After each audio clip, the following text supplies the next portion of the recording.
Let's take you now back to the Ghana Grains 2024 Forum happening here in the Greater Accra region. My colleague Samuel Kojo-Brace is on the ground for us. I asked the question, are we to stand by and let drought, Galamsey, the ever-looming specter of climate change, dictate the fate of our grains in Ghana? Will it dictate what we do for our farmers? Will it dictate the nation's food security? I want to challenge us to be brave and confront this head-on this morning. Indeed, our grain sector is under siege from multiple angles. The drought threatens to wipe out billions of investments that are made. The ban of our grain exports is both necessary measure, but is to challenge our competitiveness. Meanwhile, we have issues of illegal mining, which continues to degrade our lands. Our farmers depend on, we all depend on it. Climate change is a major one. We are all very aware. What do we do? I want to pose a few questions as we gather and prepare ourselves for the discussions today. What can we do today to safeguard the future? How do we ensure that the immediate food security of our nation is not impacted, but we have long-term food security? 2, how do we balance short-term survival with long-term resilience? Can we protect our farmers from the effects of drought, whilst at the same time building systems that make them less vulnerable to future crises? How do we fight illegal mining, Galamsey, without destroying livelihoods? Can we provide sustainable economic alternatives for those involved in illegal mining, while simultaneously repairing the environmental damage done to our farmlands? What role should external actors play in Ghana's agricultural recovery? From foreign government investments to international organizations, private business, how do we manage outside support in a way that empower rather than weaken our local industries? How can the public and the private sector work together to secure food for all Ghanaians? How do we build partnerships that allow innovation, resource mobilization, and sustained growth in the sector that we are in, grains? These are just but a few questions. I'm sure today will be a very delightful, insightful day as we really delve into the matters affecting us. And so this morning, I want to encourage us to fully engage, to speak openly, and work collectively to ensure that this forum leaves a lasting impact on Ghana's agricultural future. I say welcome to the Ghana Grains Forum. Thank you.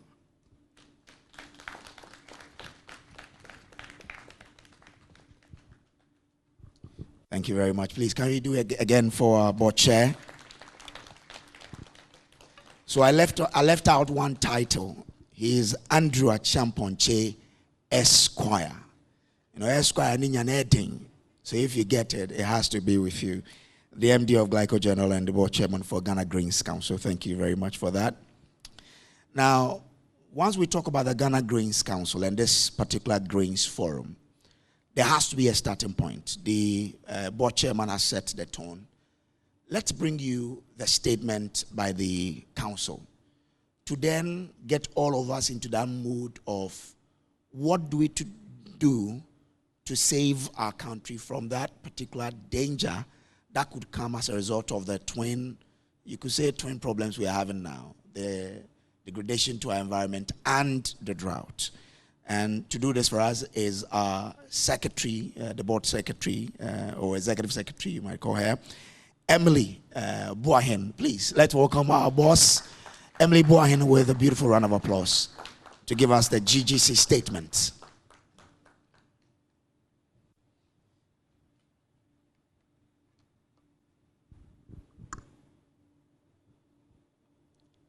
Distinguished guests, stakeholders in the grain industry, esteemed members of the media, fellow citizens, good morning.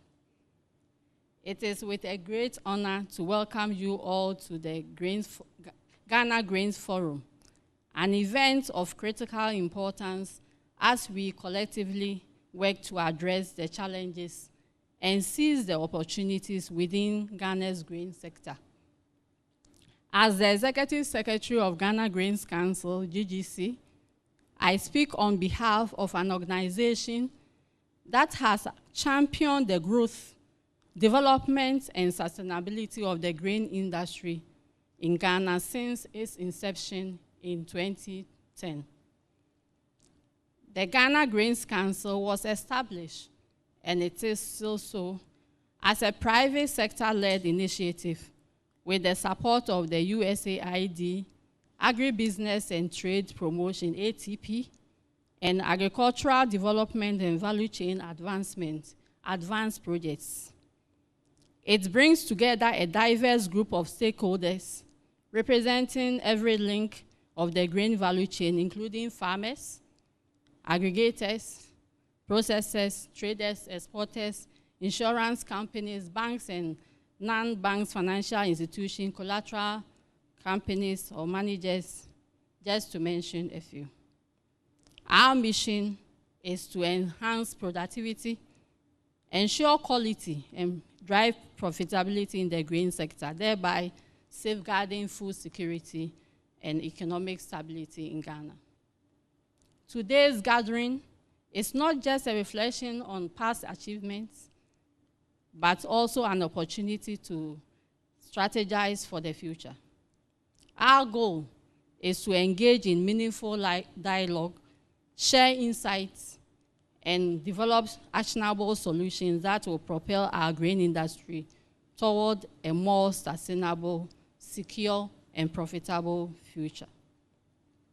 Permit me to highlight on the importance of grains in Ghana, nutritional and economic value of grains. Grains are the foundation of both Ghana's food system and its agricultural economy. Crops such as maize, rice, and soya bean are not just commodities, they are essential to the livelihoods of millions.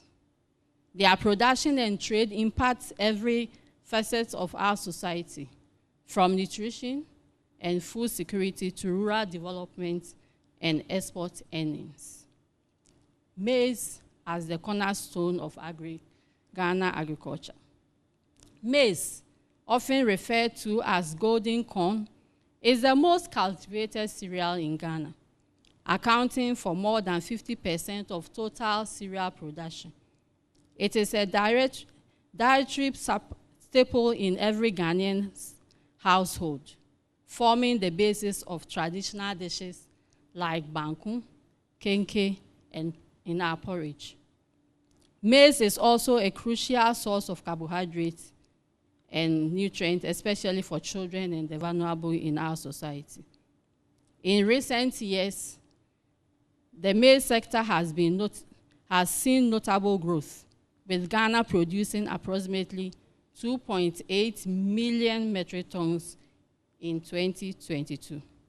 This increase is driven by rising population and expanding demand from the poultry industry, where maize constitutes over 55%. Despite this, Ghana's maize yield remains lower than potential output. The national average is around 1.8 metric tons per hectare, significantly below the potential yield of 4.5 metric tons per hectare. So we are getting 1.8 metric tons per hectare instead of 4 to 5 metric tons. In this country, with advancing technology, we have to help increase that yield to the 4 to 5 metric tons. To close this gap, key challenges such as access to improved seeds, mechanization, and extension services must be addressed. Rice, a growing staple with trade deficits. Rice is becoming an increasingly prominent part of Ghanaian diet, especially in the urban areas, due to its convenience. Per capita rice consumption was approximately 52.1 kilos in 2021, reflecting an increase of 18% from the previous year, largely due to economic constraints and a growing reliance on imported rice. Imports currently constitute around 60% of the rice we consume in Ghana, making the country vulnerable to global market fluctuation. In 2021 alone, Ghana spent $391 million on rice imports. While countries like Nigeria and Cote d'Ivoire have higher rice consumption than Ghana, they have lower import due to initiatives driven by more robust local production. Ghana's potential remains largely untapped. With current production at 1.2 million metric tons, the country has the capacity to more than double this figure through targeted investments in irrigation infrastructure, post-harvest management, and market linkages. Soybean, the rising star in agriculture in Ghana. Soybean, though less traditional than maize and rice, has rapidly become a key crop due to its high protein content and growing demand in the animal feed sector. Ghana's soybean production reached approximately 250,000 metric tons in 2022, with the potential to scale up to 700,000 metric tons annually. So we have a gap of about 500,000 metric tons to catch up our potential. Soybean plays a vital role in ensuring food security and supporting rural livelihoods, particularly in the northern part of Ghana.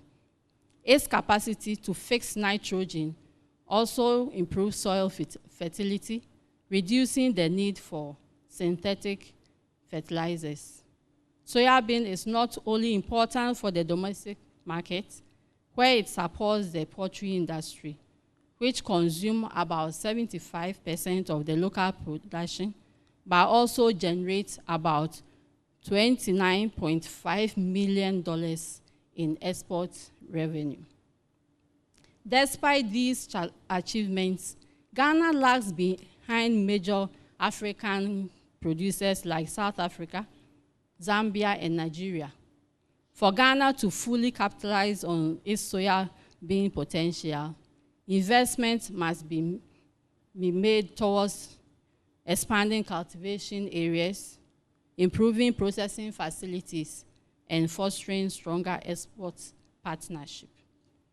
The economic contribution of grains to Ghana's GDP. Agriculture remains the backbone of Ghana's economy, contributing approximately 20% of GDP. Grains, particularly maize, is a key part of this, with maize alone accounting for over half of the country's total cereal production.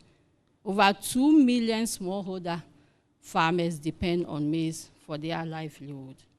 However, the grain sector faces several challenges, including low productivity, inconsistent access to inputs, and exposure to global market fluctuations and climate variabilities.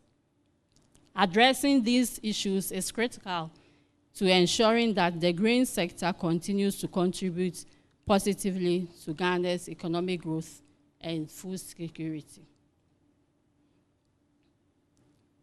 When compared to other African countries, Ghana's grain sector presents a mixed picture. While Ghana has made commendable strides in maize production, it remains behind regional giants like Nigeria, which produces over 12 million metric tons annually, and Ethiopia. In rice production, Ghana also falls behind countries like Madagascar and Tanzania, which have been rapid growth due to significant government and private sector investments. In soybean production, Ghana has much to learn from South Africa and Zambia, which have successfully integrated the crop into both domestic and their export markets, reaping substantial economic benefits. Now, the challenges facing the grain sector. The Ghana grain sector faces numerous challenges, and these must be addressed for the country to fully realize its agricultural potential. Climate change and drought conditions. Climate change is an essential threat to agriculture across Africa, especially Ghana, with no exception. In recent years, droughts have become more frequent and severe, with devastating effects on grain production, particularly in the northern savanna areas. In 2023 and 2024, that's this cropping year, drought conditions have affected over 1.8 million hectares of agricultural land in Ghana, resulting in crop losing about investment they've made or they could have received, the revenue of 22.2 billion Ghana cedis has come as a loss because of this drought that we have. The northern savanna regions, which are responsible for a significant portion of Ghana's maize, millet, sorghum, and rice, were hit hardest. Yield of maize, for instance, has fallen between 30 to 40% in production, rice 25%, sorghum and millet around 20%. These droughts disproportionately affect smallholder farmers who often lack the resources to adapt to changing climate patterns.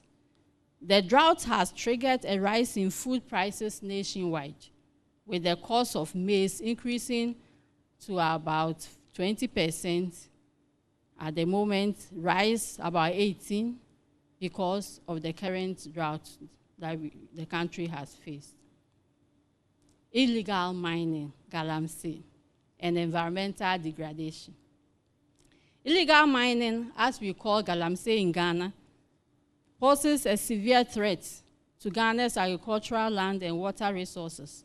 Over the past 2 decades, Ghana has lost approximately 1.46 million hectares of our agricultural land. Much of it is due to these mining activities. This has degraded large tracts of arable land and polluted water bodies, further compounding the challenges farmers are facing. Addressing this issue requires strict enforcement of environmental regulations and the provision of alternative livelihoods for those engaged in galamsey. Only through a coordinated approach can Ghana restore its degraded agricultural land and ensure the long-term sustainability of grain production. Another challenge is post-harvest losses and market access. Post-harvest losses in the grain sector remain alarmingly high, with estimates suggesting that 30 to 40% of our grains are lost due to inadequate storage, transportation, and processing facilities. These losses reduce the profitability of farming and contribute to food insecurity. To mitigate these challenges that I've mentioned, Ghana must invest in better threshing machines, storage facilities, and transportation infrastructure, and others that will be highlighted by the panelists. Expanding access to structured trading platforms will also enable farmers to secure better prices and enhance market access. The role of Ghana Grains Council. The Ghana Grains Council, GGC, is committed to addressing these challenges through its role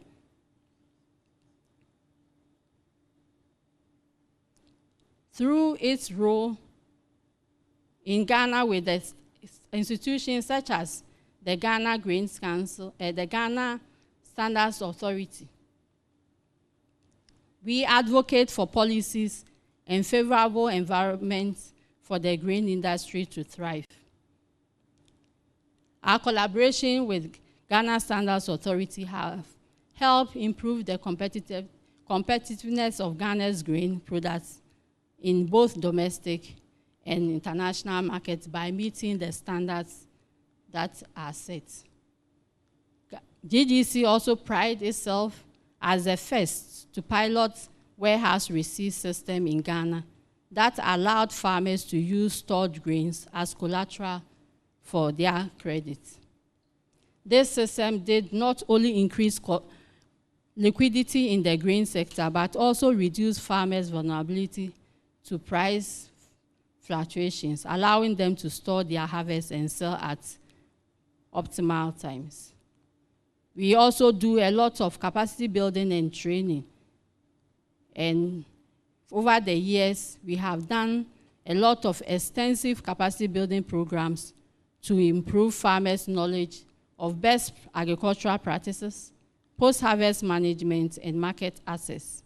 And we are happy to say thank you to institutions like the GIZ, the African Development Bank, and the Ministry for giving us the opportunity to do so.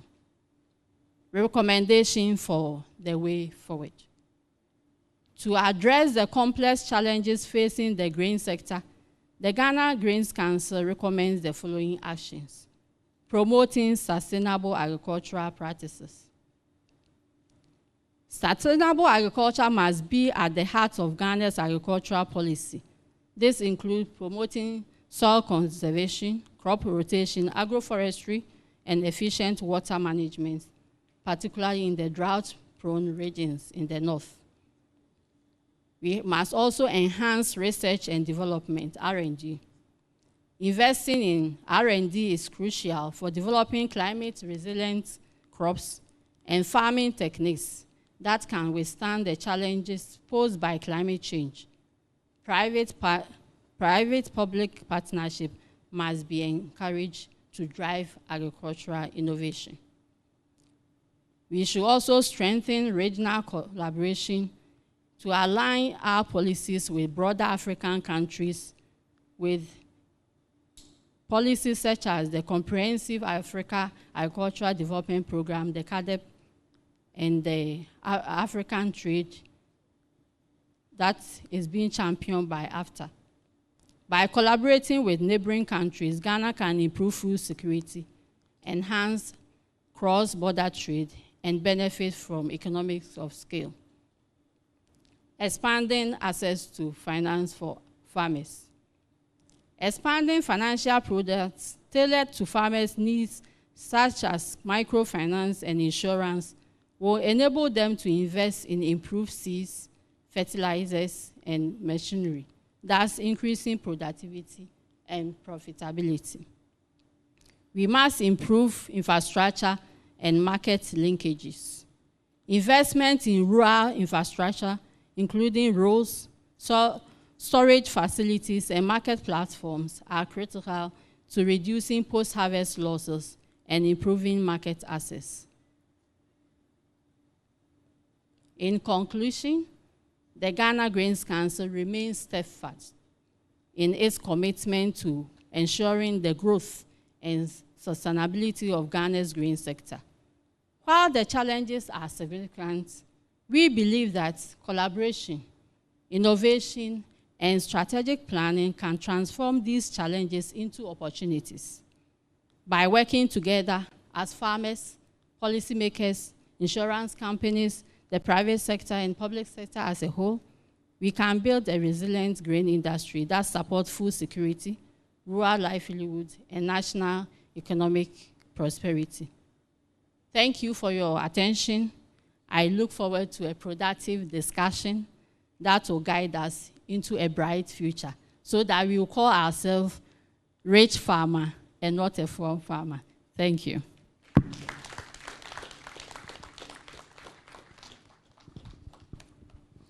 Thank you very much, Emily, for that.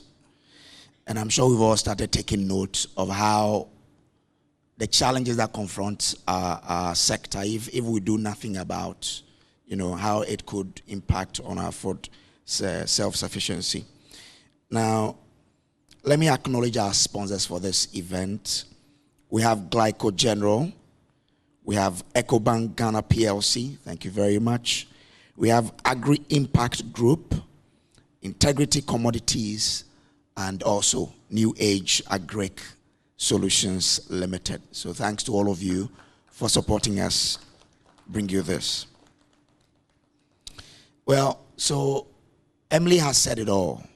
The sort of challenges that confront us, that actions need to be, implemented to ensure that we avert the possible impact that will have on us. But let's put this into words for you. I mean, she is speaking. Let's try our best to dramatize it for you now.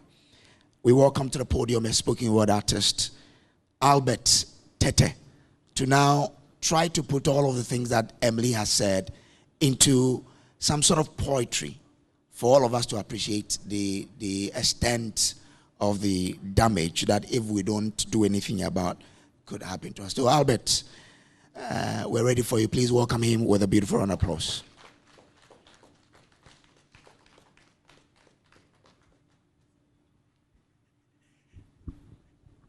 Good morning.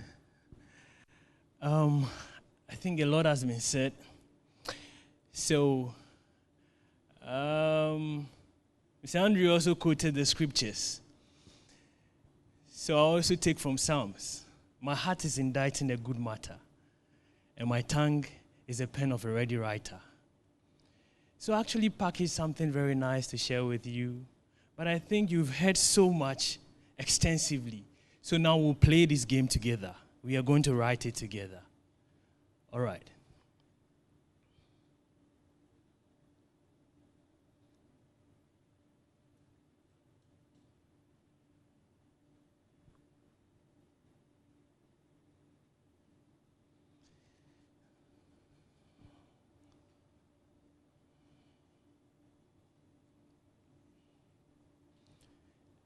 It's still an artistic break for you to start thinking deeper, because you also need time to decode what I'm about to communicate with you.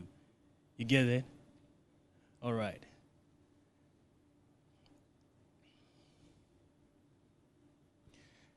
As we wait, have you ever paused a second in life to actually think of this very word, L-O-V-E, love?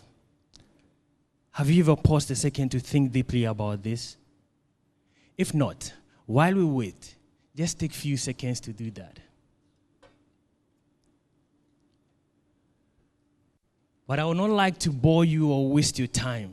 You see, sincerely, most of you in accent, right in your mind, you're multitasking, because maybe you've not seen anyone who could show you love with great passion. Just like the heart of the world craves for the latest fashion, even beyond the oceans. So to you, you think love is wicked. It doesn't see anything good because it's blind. Because maybe for a while in your heart, you took a journey through your communities and saw what Galamsey did, right? It was done by people like us. I am still waiting for the DJ to give us what we need to hear today. We said, all right.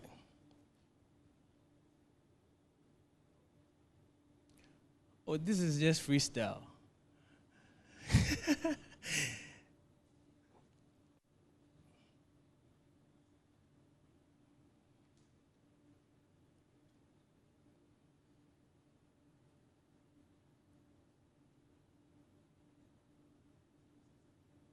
Okay.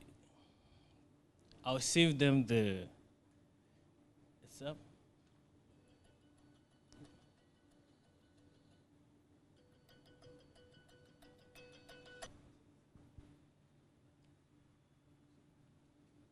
You get my. Okay. Give me that one.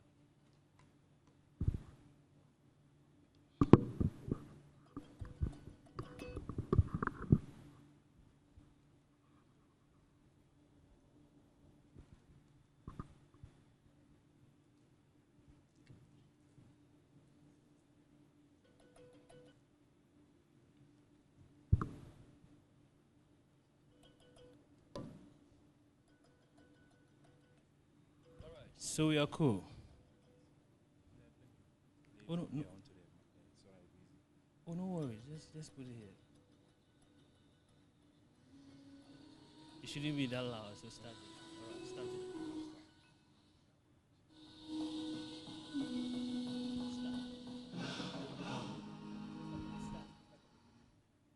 All right. So we're sorry. But I'm also very sorry for what you see in your land. Do not judge me by my age or my appearance, because amongst you all, I am the youngest. But wisdom is irrespective of age.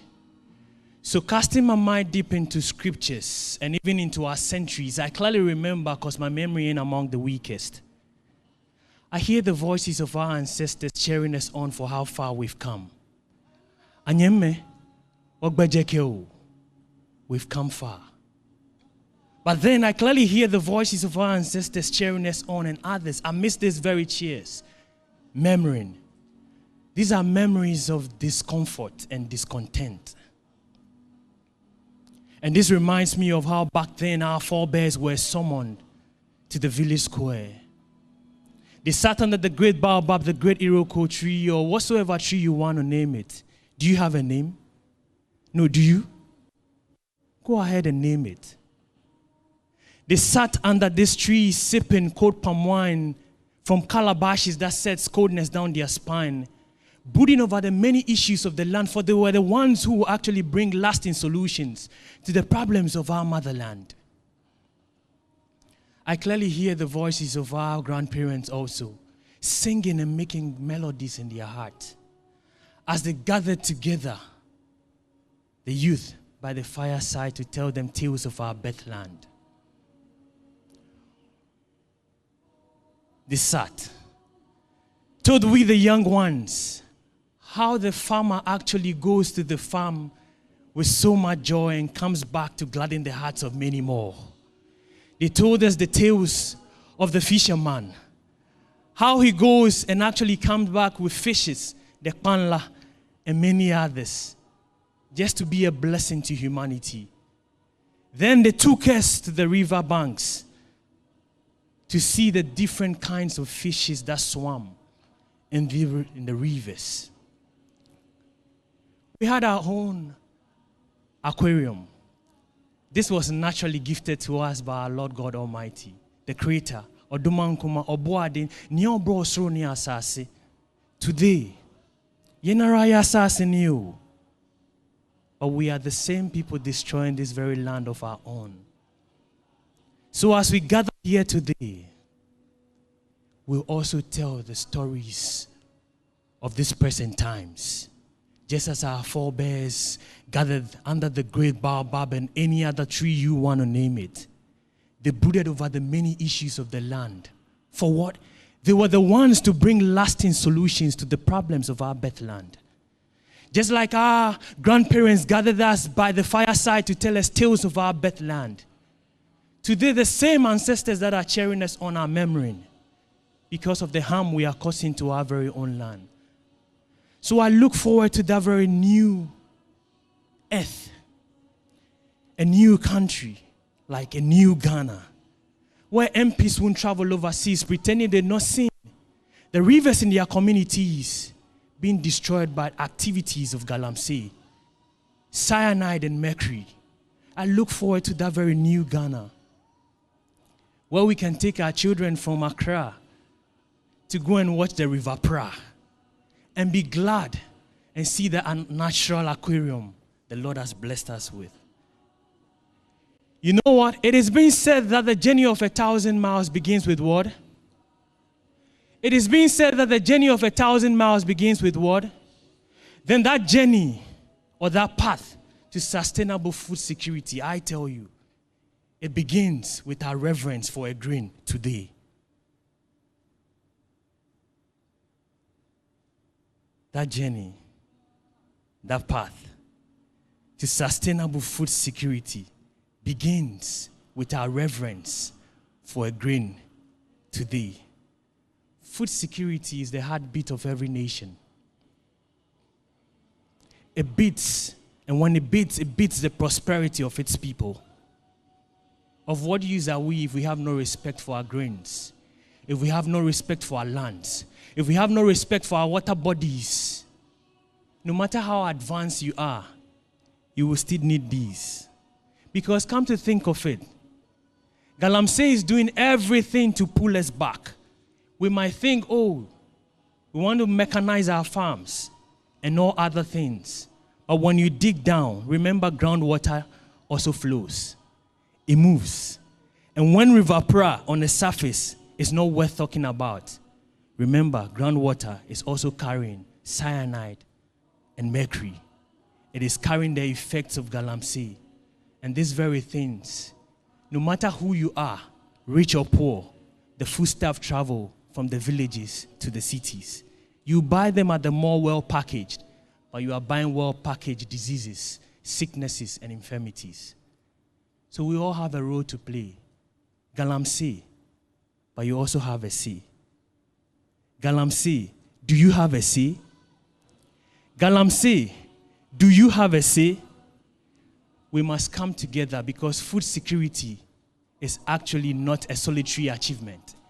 It is the symphony of compassion. Compassion. Compassion. And innovation. Because compassion is the only thing that will compel anyone to take the right action to better the lives of people in society. So I'll be gone. I'll be gone not for long, but I'm sowing these seeds into you. Let them yield precious and lasting fruits, and go forth and share these fruits with other people, planting these seeds in them, so that together we will achieve the sustainable food security we yearn to have. Together we will make this happen. We are in the new age. In as much as we have the energy, let us remember that strategy is also very necessary. And energy coupled with strategy will give us excellent results. Glyco, cushion us on this very journey, so that in the end, we will know what Bejekeo, we've come far, but we'll definitely go far. Thank you.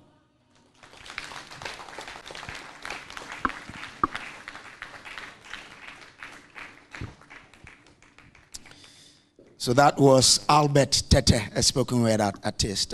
Grateful for that performance. He says we are in the new age, right?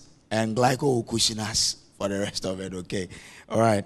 So it's not time for us to move on to our panel discussion, but let me acknowledge New Age Agric Solutions Limited for sponsoring this event. Also Glyco General for sponsoring. Thank you so much. Ecobank Ghana PLC, Agri Impact Group, and Integrity Commodities. We are grateful to you for helping us out with this event. If you want to join the Ghana Grains Council, we welcome you. If you are in the grains value chain, please send an email to info@GhanaGrainsCouncil.org. info@GhanaGrainsCouncil.org, and then we would take it up and deal with you. Grateful that you've made that intention to join the Ghana Grains Council. So let me now welcome to the podium our mother, our auntie, one who has taught a lot of our Greek students, Professor Irene Ejiro, former Dean of the School of Agric, University of Ghana. Please. Please, she's our mother, so continue with the clapping until she gets to the seat. Thank you very much, yes. Thank you. Also, I introduce him as, we all know him as a politician, but he's someone who is versed in the agric sector. Please, let's welcome Dr. Abu Sakar Foster.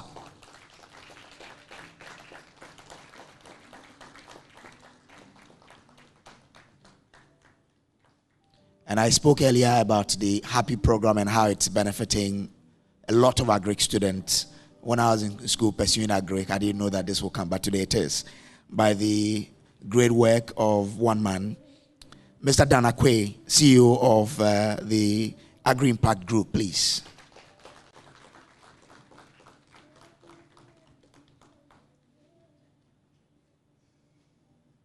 All right. Thank you very much. So let's have a short musical interlude.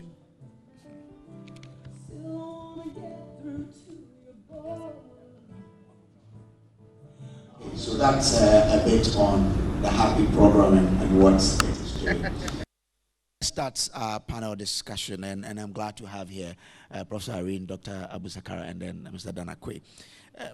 Prof, I would want to start with you.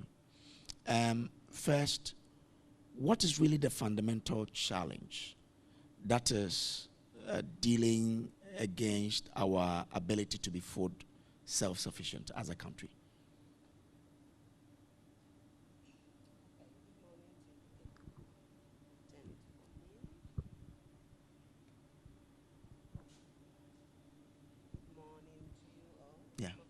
Come in? Okay. So you're talking self-sufficiency. Do I believe in it? No. Maybe you can get enough of what you have resources to produce, to distribute, to consume. But economics teaches that resources are scarce. Therefore, you are not able, and I have not seen it in my training, in my research, in my travels, with my own experiences, that you have self-sufficiency, which is you alone doing it by yourself. Okay. And therefore, I believe that you can do so much if you commit. So we want to do so much.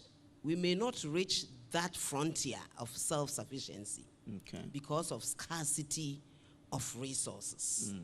Maybe land, it may be labor, rich labor. We're talking about human resource capacity. It may be the financial muscle to actually now import. Technologies abound, is that not it? So if you have money, enough of it, and you have that commitment, you can bring in and do a lot. Okay. But I'm saying that the fundamental economic thinking is that you can do so much if you organize your land, labor, capital well. Okay. And that factor of commitment is what, in my experience, I have realized that we lack. Whether it's at the political leadership level, farmer leadership level, you get me? Household leadership level. We will talk about the grains, which our households lead us to produce. You will see commitment failure, big time. Thank you very much. Wow. But okay. But what about food safety? If we can't be self-sufficient, at least we can be secure, isn't it? Security means you import to add to your own. You see, it's availability all the time, affordability all the time, stability all the time. Now we have added agency, sustainability, utilization. You can bring it in. So that is why I'm saying that I don't believe in sufficiency. I believe security can be achieved. And you remember, the UN declared Ghana in 2015 food secure. We had done so much. The commitment levels probably were high. But it has waned. And that is where we should start talking again about commitment levels, family level. Why are people giving land to Galamsey to take money from the soil instead of putting the grain there? It is commitment that is failing. That's why I'm saying that at all the leadership levels, the household leadership, the district, the national, the leadership commitment failure is getting us not to be food secure. Otherwise, we will do so much and bring enough to add so we have all the time. Okay, interesting. Let me go to Dr. Abu Sakara. Doc, so what specific policy intervention do you believe could help us ensure grain food security in the next 5 years? Thank you very much. First of all, I'd like to say thank you to my sister, my brother, for being able to share this platform with them, and also for you for inviting me to take part in this discussion.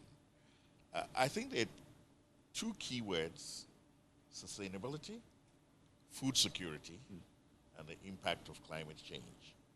Now, my sister has touched on it, Prof, a little bit, about commitment. She used that word in a very deep way. Okay. And the issue is prioritization. In other words, we prioritize what is essential to us, and then we allocate our resources to be able to achieve our goal.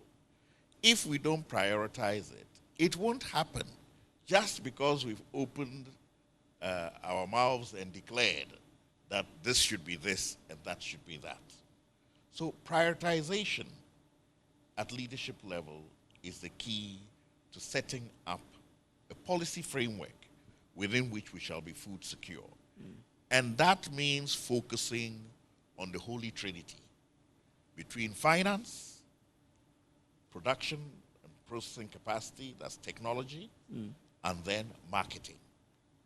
These three things together, if they are not harmonized and synchronized by deliberate policy intervention, you will never be food secure. And also, if from the beginning your priority is subsistence, there's a difference between subsistence agriculture, business, commercial agriculture, hobby agriculture, and estate agriculture. You must decide how you want to intervene in the agricultural sector in order for you to be food secure, based on this triangle between finance, technology, and marketing.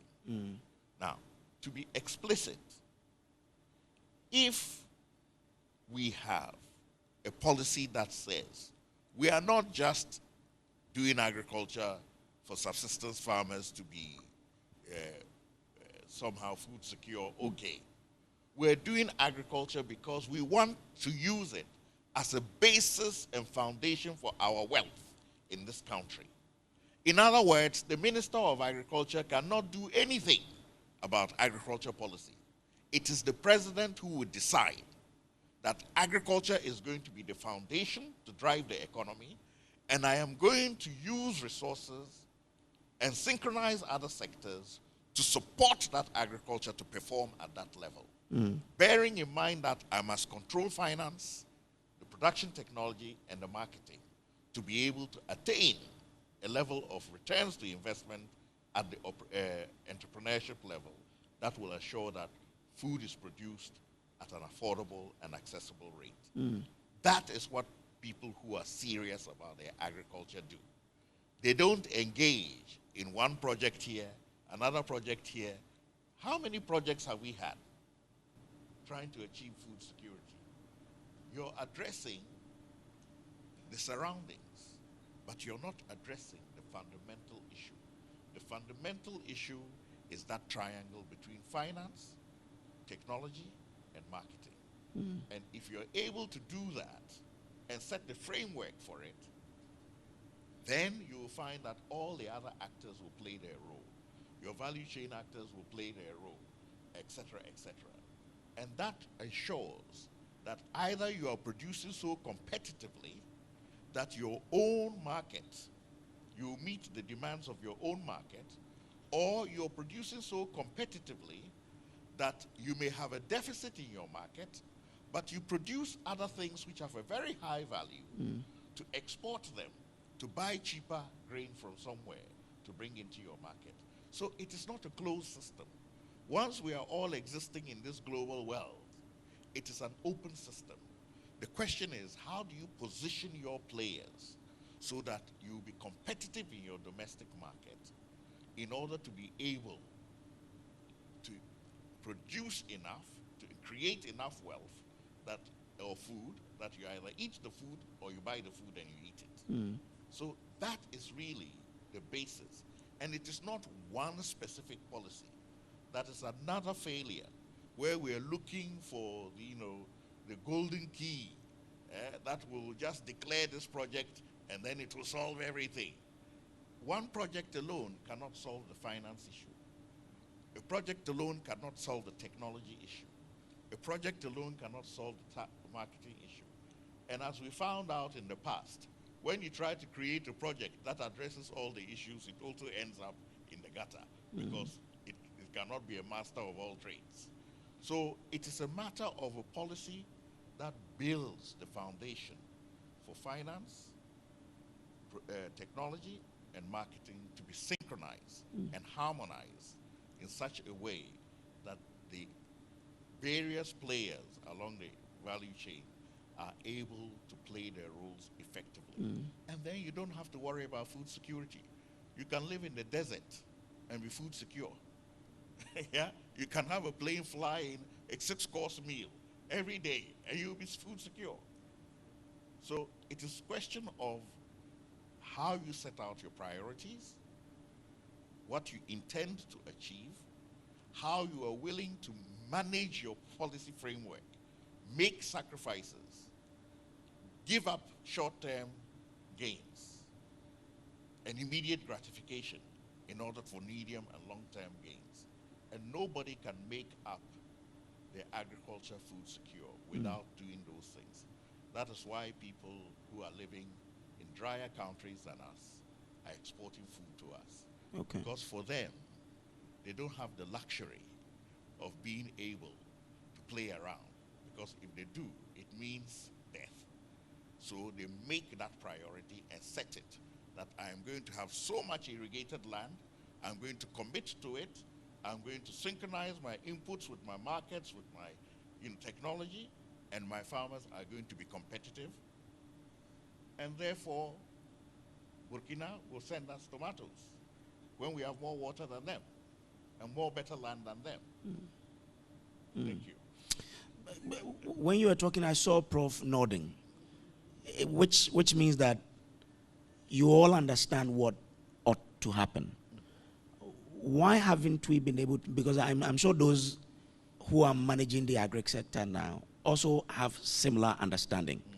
But why haven't we been able to do the very things that would support our grains sector and make sure that at least we become secure?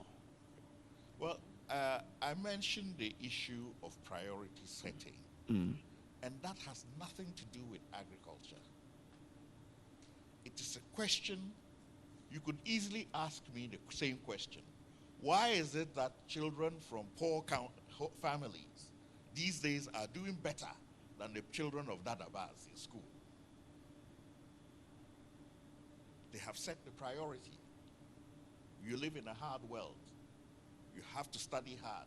There's no time for TV and all those things and riding daddy's car. Daddy doesn't even have a car for you to ride. So we set priorities. And that is why I told you that it has nothing to do with the Minister of Agriculture. He will be the implementer. But the person who will set the tone and set the framework will be a president that decides that I am going to use my resources this way, I'm going to avoid immediate gratification and have long-term sustainability. And this is how I'll do it. And sometimes when we are faced with stark situations, we make better choices. When you are faced with luxury, 4 rivers flowing harmlessly into the sea, who's going to bother about water? We are watching that. You and me. We have 2 rainy seasons in the south, a long rainy season in the north. Yes, sometimes it fails, but it's still more than what people above us are getting. And yet, what we do with it is much less. So that is priority setting, managing the resources around you. And there's no substitute for that in life. So it is a leadership issue. Okay. Even though the technology part of it is there, the marketing side of it is there, and the finance part of it is also there. For a large part of the measure, I always say that if you take away the donor projects from this country, Ghana will become hell. Because our own capital that we have in our banks can never, ever support agriculture. Not at 30%. But when we have donor projects, what do? They create conditions where we can soften the conditions for our entrepreneurs, at least to be able to break even and make some profit. But the minute you take that away, we're back to square one. And that is why we've been having these projects for the last 40 years and seem to be still in the same standing place. And you can't change that by technology. You can only change that by insisting that you reframe that relationship between finance, capital, and technology and marketing, to be able to have a different enabling setting for your entrepreneurs to work without the crutches. I believe that those donor projects are like armbands for kids learning to swim. Are you with me? So yes, they help us to learn how to swim. And if you jump in the pool without them and drown, that is your own palaver. But you cannot swim with them forever and ever. You know, as a grown adult, you're still wearing armbands saying I can swim. That also is not possible. Thank you. I'm grateful to you. Let me bring in Mr. Danakwe here. So, Doc mentions three things: finance, marketing, and technology. To what extent should the private sector be involved? And how should government also fuel such partnerships? I think for me, if as a country we want to be either self-food sufficient or we want to have food security, the first step is the will. Is the will. It is not an issue of technology. In the technology, finance, and all those things come to play. But the first step is the will. The will that we want to be food secured. That's the first thing. The second thing is the leadership that will drive the will. And the leadership, I'm not talking about political leaders. Along all aspects of agriculture, the leadership that you will put in place to drive the will. Then the third one will be the resources that you put behind that leadership driving the will. And the fourth one will be your ability to generate momentum of the grassroots people who will be the fundamental to cause the change. They will be your change agents.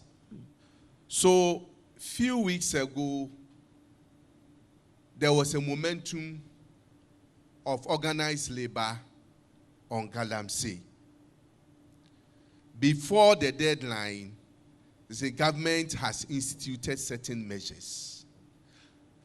I'm using that as an example of how momentum and political will can cause a change.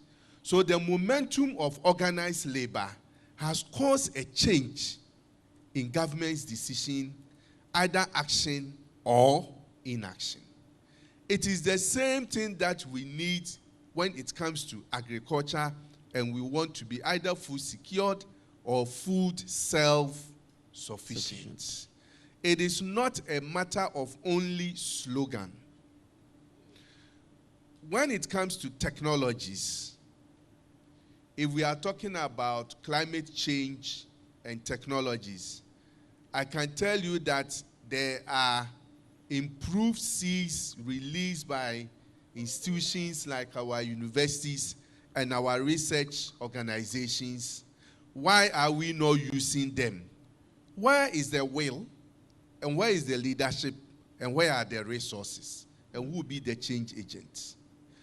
When it comes to mechanization, there are tractors that come in. Who is championing that?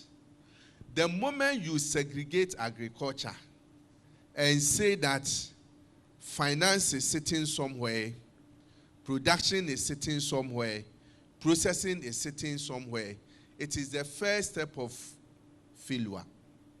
And the reason why, as a country, we have invested severally and we have not received the needed response and output is that we treat agriculture and agribusiness as islands and in isolation.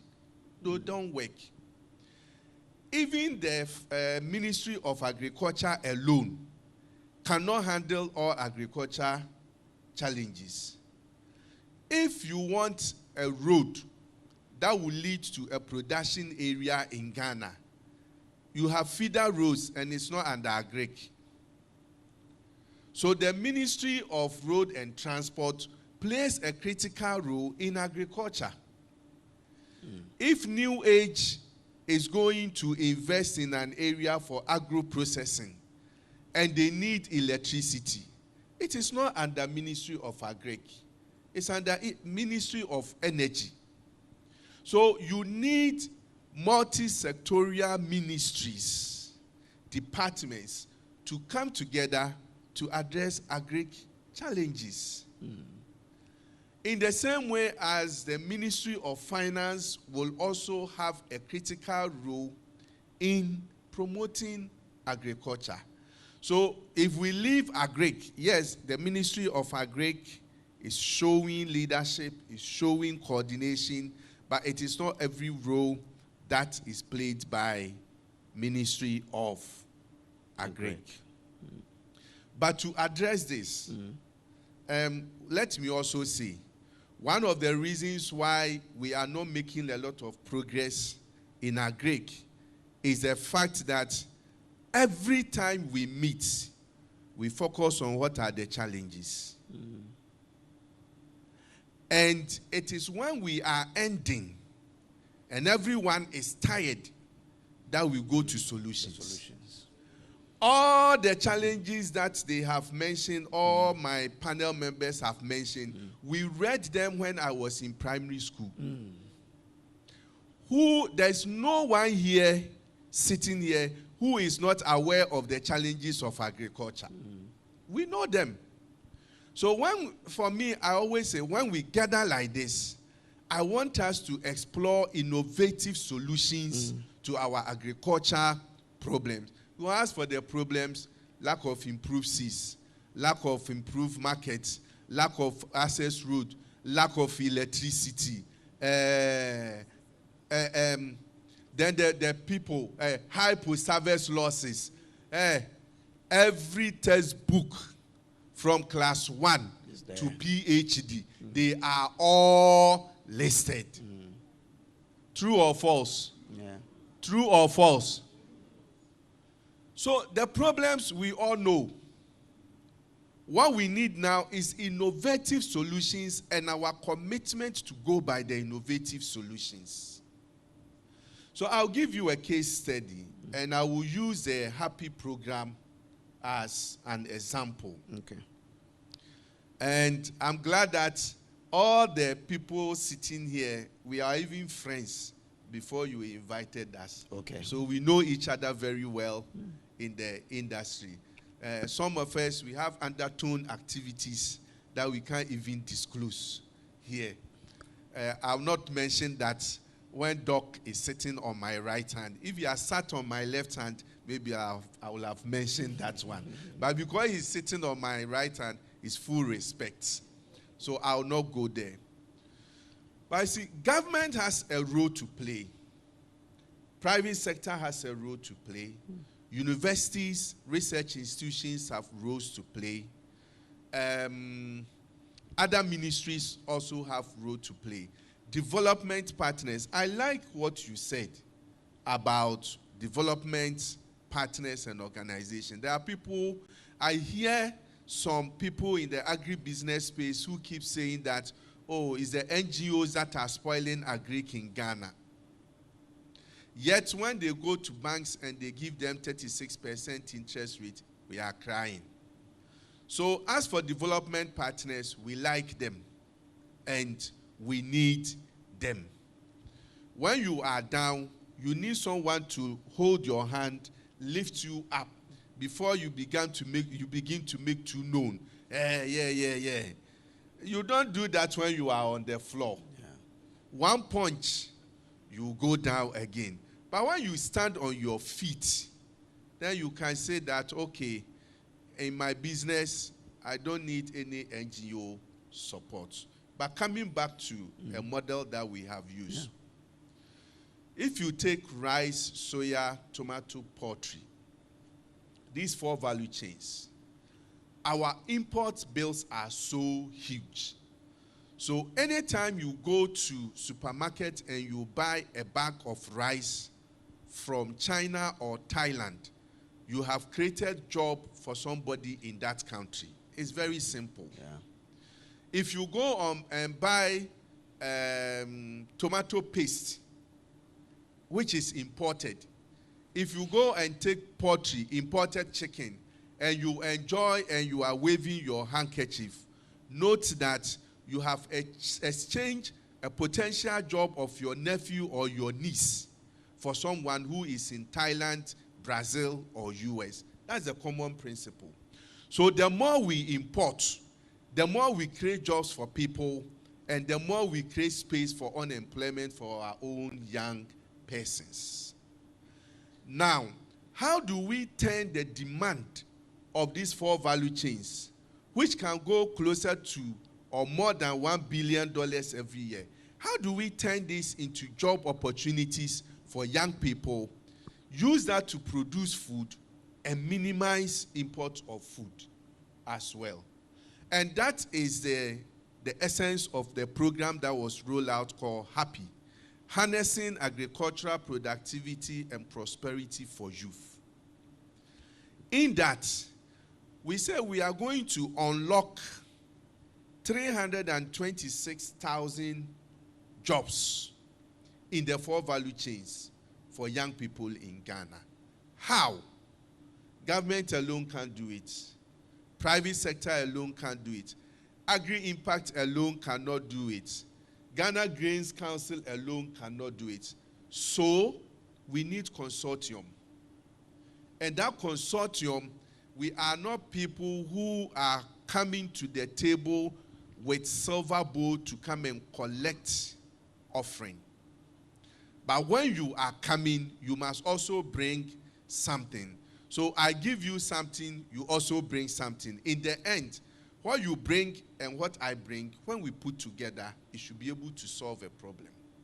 So you take Ministry of Agric, which is part of the consortium. What are they bringing?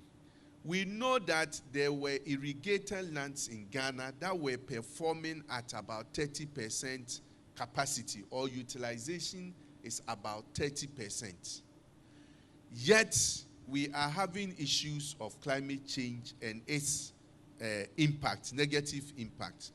So the project decided that New Age has gone to negotiate with Ministry of Agric that the irrigated lands that you have, which is being used at 30% capacity, we are bringing it to over 90% capacity utilization. That's a model. And as I speak today, it has been implemented. So you go to Weta, you go to Botanga, and most places where Ghana Irrigation Development Authority has irrigated lands for rice, almost all of them are under full utilization. Oh, you didn't hear that, so you didn't clap. Yeah. Because they are not happy. We are talking about Greek. If we're talking about IT, and the finance people were saying we'll give everyone $20,000 by the time you leave here, you see the shouting. But we'll promise you chicken. Don't worry. You went for, what do you call it? A snack. And I saw that they had chicken. Okay, who took part of the snack that did not have a component of food? Just tell me. Chocolate, tea, pastry, everything you saw there was food. So clap for agriculture. We have done well. Then there is MIDA, Ministry of Finance, Obatampa, Ghana Cares Obatampa program. They have also come out with a concept called Economic Enclave Projects. With the Economic Enclave Project, they look at an enclave secure about 10,000 acres of land, put the 10,000 acre land under irrigation, partner with private sector to make the best use of the irrigated land. So in that enclave, there's road, there's electricity, there's warehouse, there's training infrastructure, and anchor private sector partners are there. So under this project, if you go to Kasunya, AgroKings is there, using drones to spray its rice fields, employing over 1,000 people, same as Mida, in the Kasunya enclave. You go there and see young people who stay on the farm. And that is where you see that if we make agriculture attractive, young people will come on board. In that model, your agro input is provided, your training for production is provided, you have irrigated land, there is tractor services, there is drone services, there is accommodation for you, and there's meal, there's a harvester for you, and on top of it, there's an aggregator who will buy it and pay you. And for every hectare, they get net profit of at least 20,000 Ghana cedis in 4 months. Wow. So it is happening. So I am interested in scaling a model of this nature than talking about the challenges, because they are proven solutions. Let me come to traditional authorities and chiefs. When we started this project, we are targeting 70% women. If we go to northern Ghana, one of the challenges is that women don't have access to land. That is what we heard. So prior to commencement, we went there. Tumu traditional area, Gonja traditional area, Dabon traditional area. We've been to Saboba, Mion, Kumawu. And we have the chiefs willingly come out to offer land for the people who live there to be onboarded onto the program. So today, even Friday, International Day for Rural Women, we are hosting it at Tumu to prove to people that women have the capacity and capability to drive our food security in Ghana. Kumawu Manhine has also released 20,000 acres of land to national service, and they are developing it. And Mida, as I speak now, is connecting electricity, doing the road, and supporting irrigation facility. And this year, National Service Scheme or Authority is posting 4,000 national service persons onto the HAPPY program. It is working. Okay. And there are other, when you go to the poultry industry, we have similar. I would think I'll get another chance. Sure. You will know. I'll get another chance. You will. So yes. let me end here. Thank you. Prof, so let me, I mean, from where he started, it looks like the green plays a major role in what HAPPY is doing. But we all know that the dry spell we had up north could potentially reduce the yield that we would have if measures are not put in place. What can we do to avert or reduce the losses that we could probably get from this dry spell and its impact on grains? I think he's already answered that. No, I mean, they are doing HAPPY yes, project. Irrigation. Yeah. You get me. And he said it from class 1. We learned that agriculture operates in a vulnerability stage because climate variability. It's not climate change. That has become, I call it a hype. I teach a course in climate smart agriculture. And I start with, when I started learning agriculture, we knew that agriculture operates within a vulnerable stage. And that there's variability. So as for the dry spell coming, we preempted it. It's not an uncertainty. It is something that we knew could come. And so many years ago, ICO and all the Botanga and all that were supposed to be continuing. These were regional projects. So they were supposed to be continuing. And then when this government even came in 2017, one village, one dam, the same concept, knowing that there could be dry spell or the water could fail us, and everything that we know about this, our natural resource. You get me? Yeah. So because we know that the natural resource controls are not specifically in man's hand, that's why human capital, that's why the technology, physical infrastructure, that is why the financial, he mentioned it, the things we have learned to do, and Korea is doing well, China is doing well, US has done it for a long time. All the people that have improved, they've also had challenges. They continue to have. Some have, the earthquakes are still there, is that not it? The tsunamis are still there. Yes. So it's not only Ghana, but we preempted these things. So there are risks that we know will be managed. So I maintain that, you see the Happy Project, you see the Enclave Project, if commitment fails, watch it in 5 years. Because we have been here and we've had similar outgrower schemes. I think it was the Grain Council, was it the executives who mentioned advance. USAID supported that, and we did these outgrower schemes. Mr. Korte will tell you a lot more because he's been involved in a lot. I keep saying that even with the northern dry spell, if we had strengthened 8 years ago our one village, one dam, we could have salvaged. One of our panelists is not here, Nim Somwa. Last week, or is it last 2 weeks, we had a GAI conference, Ghana Association of Agricultural Economists. His farms are in the north. He said he didn't suffer. We had put together what it takes, you get me, to reduce the shock. That is what we have to do.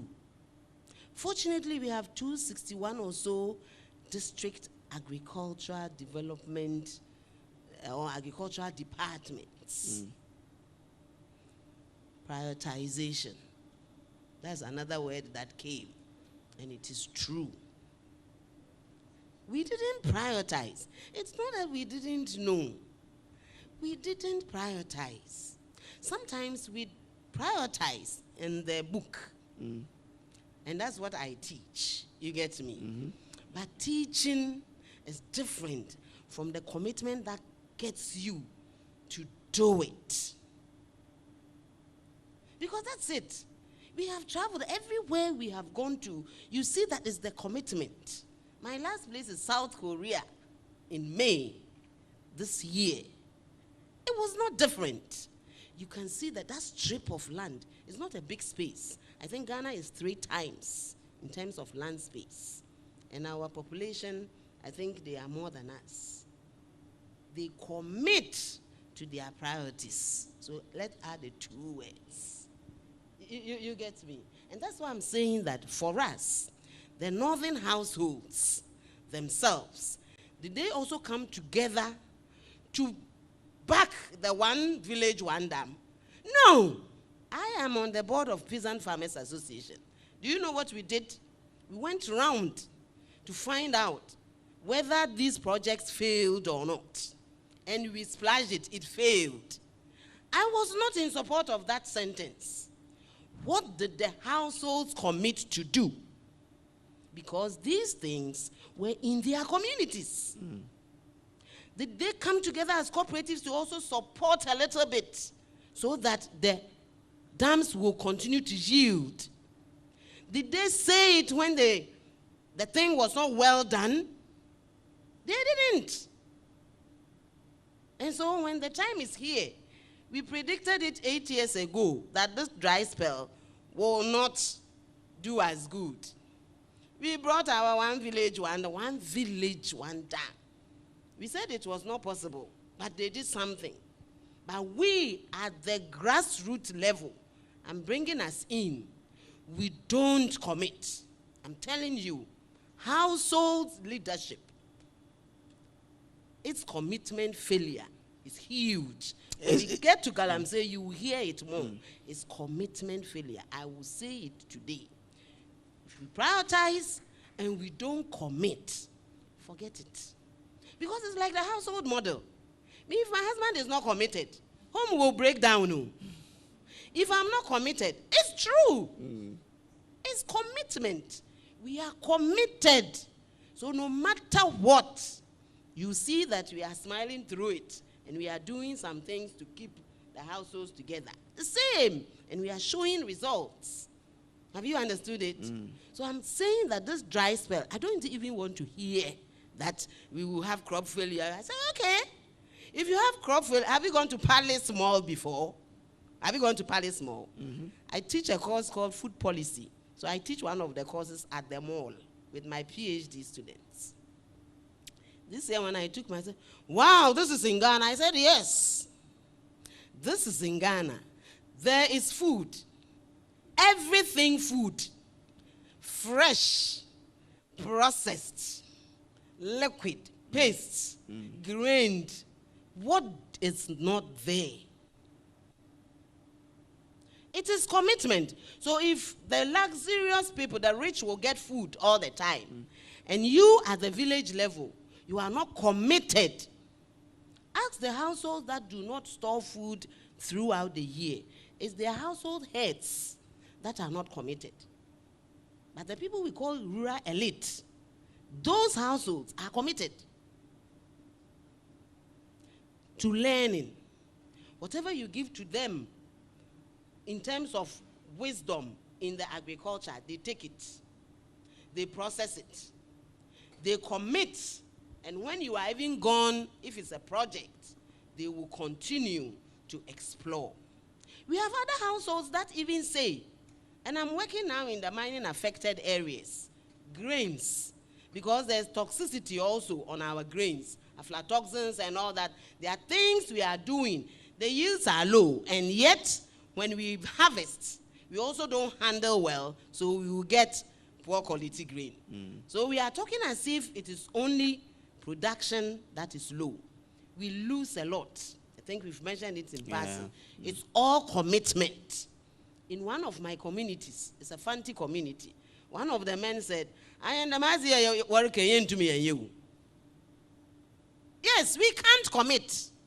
That is the translation. The simple things we are teaching them to do.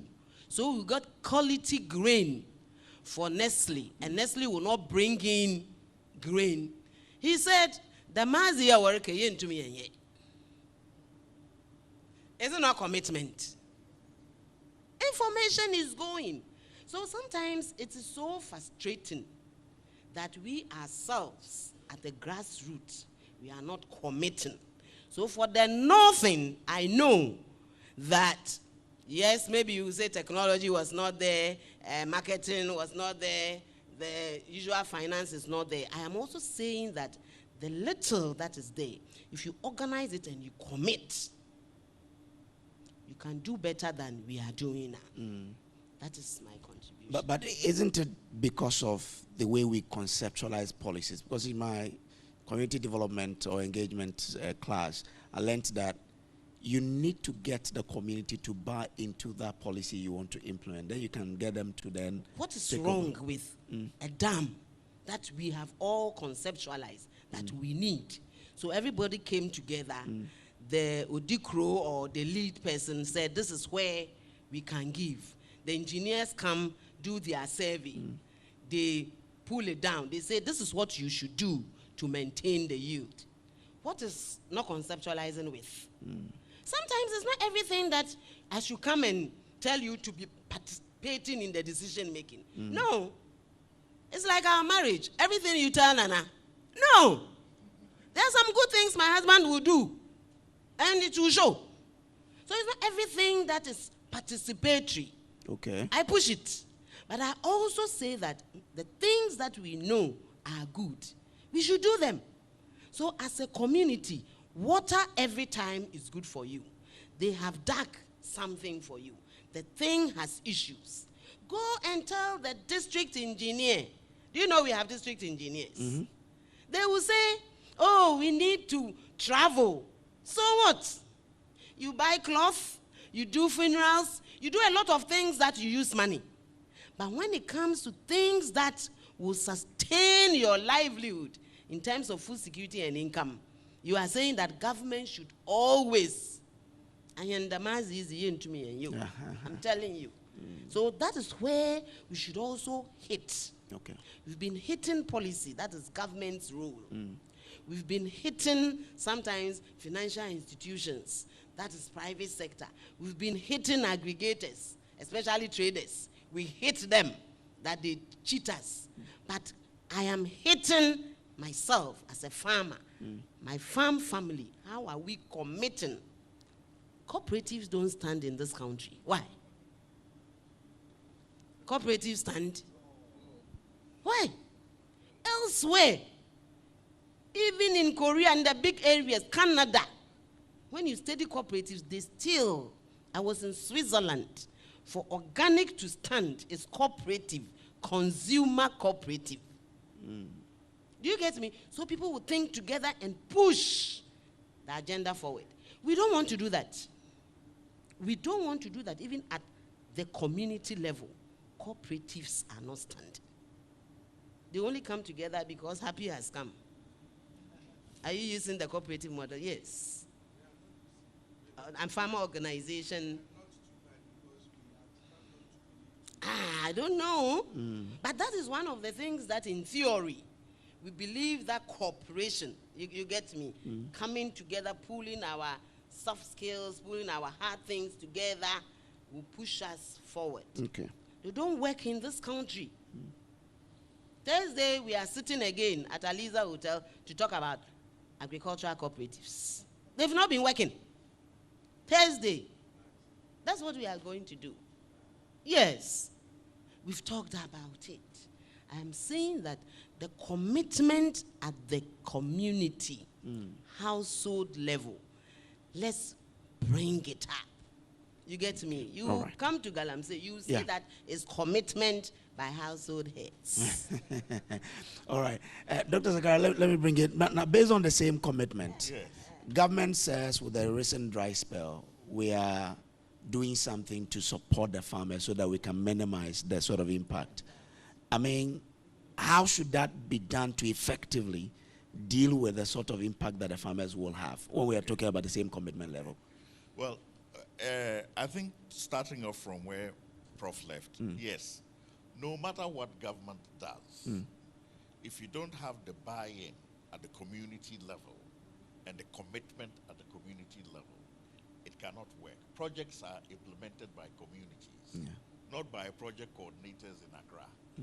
It's the communities that implement the projects. So that sense of commitment from the communities is a given.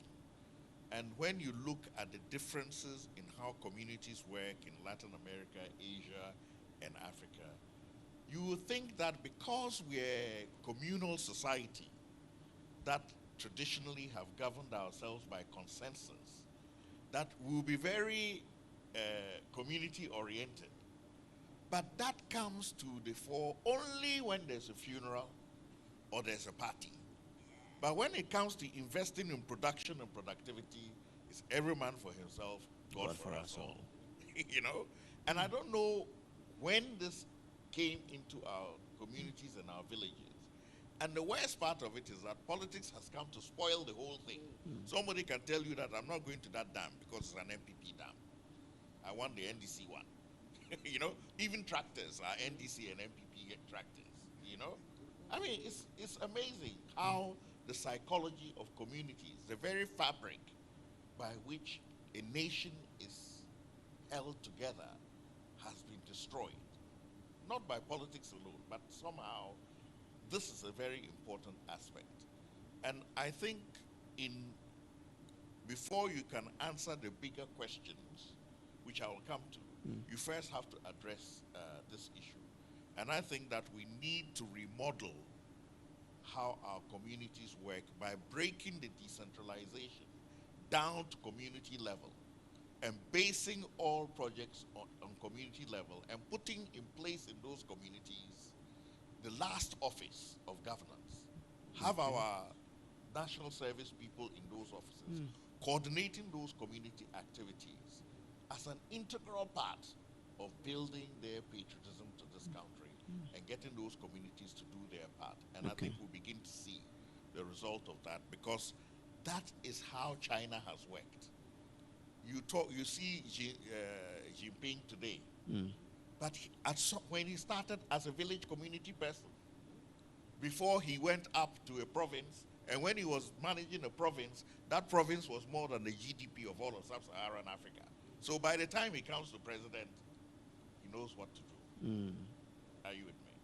So we have to start there, and we have to look at, I'm glad he made the point about a multi-sectorial approach.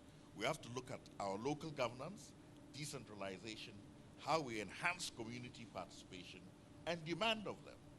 Now, when you talk about this, farmers are said to be 60% of the population of this country. Is that not so? So if one group are to get up and say, look, no way, if we don't get what we want, no way, will they not get what they want? They will. When the farmers in India decided that they were not going to allow government to proceed unless government came with some policy measures, after several months, did they not get it? They got it. When the farmers in Europe decided Parliament is not moving, we surround this place with milk. Are you with me? Did they not get what they want? They got it. But you notice that our farmers are not able to come together and demand the conditions for their interventions, their entrepreneurs to be profitable to them. And because of that, the bigger policy changes are not made. There's no priority put on them. Because yes, they're making a fuss now, but if I tell them this, tell them that, and divide them, oh, they'll let me pass. And then next time we'll face the same problem again. Other than that, as my good sister said, we have known for a long time that we have drought in the north. It's just 4 good months of rain. Sometimes maybe 5. But the rest of the year, what are we doing? We're sitting down, doing nothing, whilst 4 rivers, Dakar, Black Volta, White Volta, Oti, flow through, come and join the lake, go harmlessly through Afram Plains, come and to Akosobo. Are you with me? And then just pass by Ada, so many million cubic meters of fresh water going into the sea, while some people somewhere are extracting water from the sea, desalinizing it, and trying to use it for agriculture. Then you say what? What else do you want again? Are you with me? So it's a question of the priorities we set and the commitments that we make as leadership. And there's not one particular policy measure. And I want to just use this example. When I was posted to Uganda, I arrived there the first week. I was told that there's a meeting in Tororo. So I went to that place, and the whole cabinet was assembled. And I noticed that I was the only foreigner there. You know, because we'd come before, met the president, met the people, and then I went back and I was coming to my posting now. So when I got there, the vice president, Speciosa Wanzira Kazibwe, was made the Minister of Agriculture. Why did the president make the vice president the Minister of Agriculture? Because he said, I have a plan for modernization of agriculture. It is multi-sectorial. I know my minister cannot command the other ministers, but my vice president can. So I'm moving the Ministry of Agriculture into the vice president's office. Okay. So the vice president left her office in Kampala and moved into the Ministry of Agriculture. As a matter of fact, it was the old colonial office where Uganda was controlled from in Entebbe.